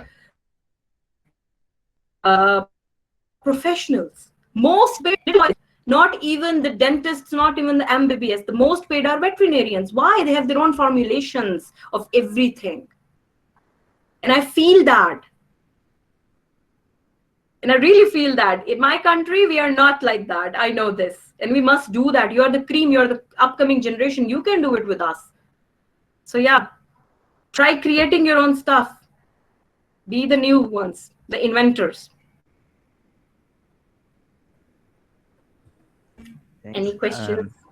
अगर किसी ने भी कोई भी questions करने हैं तो they can ask. They are open to questions from doctor Imran Lagari and ma'am from ma'am Humaira Khan. They can open to question anything. Excuse me sir मेरा एक क्वेश्चन है. जी जी सर एक जो ब्रांड है म्यो कैट का जो फूड है जो आ रहा है सर, उसके बारे में कुछ सुना है कि वो पॉइजनिंग है, कैट्स ऑनर्स कहते हैं, या वैसे ये डिस्कशन थोड़ी बहुत सुनी है मैंने. क्या ये ठीक है डिस्कशन कि वो पॉइजनिंग है, slow poisoning, act as slow poisoning for cats? Actually इस वक्त ये रिकॉर्डिंग चल रही है तो ब्रांड का नेम आपने ले लिया और मैं इसी चीज़ को अवॉइड करना चाह रहा था. इंटरनेशनली या एथिकली ये नहीं होता. आप मुझे ना कांटेक्ट कर सकते हैं, मैं आपको बता सकता हूँ उसमें डिटेल से. तो ऑफ द रिकॉर्ड मैं आपको इसकी डिटेल दे सकता हूँ. आई होप इसके ऊपर मैं आपको बहुत ज़्यादा जो है जो आपकी कंसर्न है आई विल आंसर दोस. तो you can text me on WhatsApp and I will just give you the complete detail. जी सर जरूर सर, मैं कर दूंगा टेस्ट.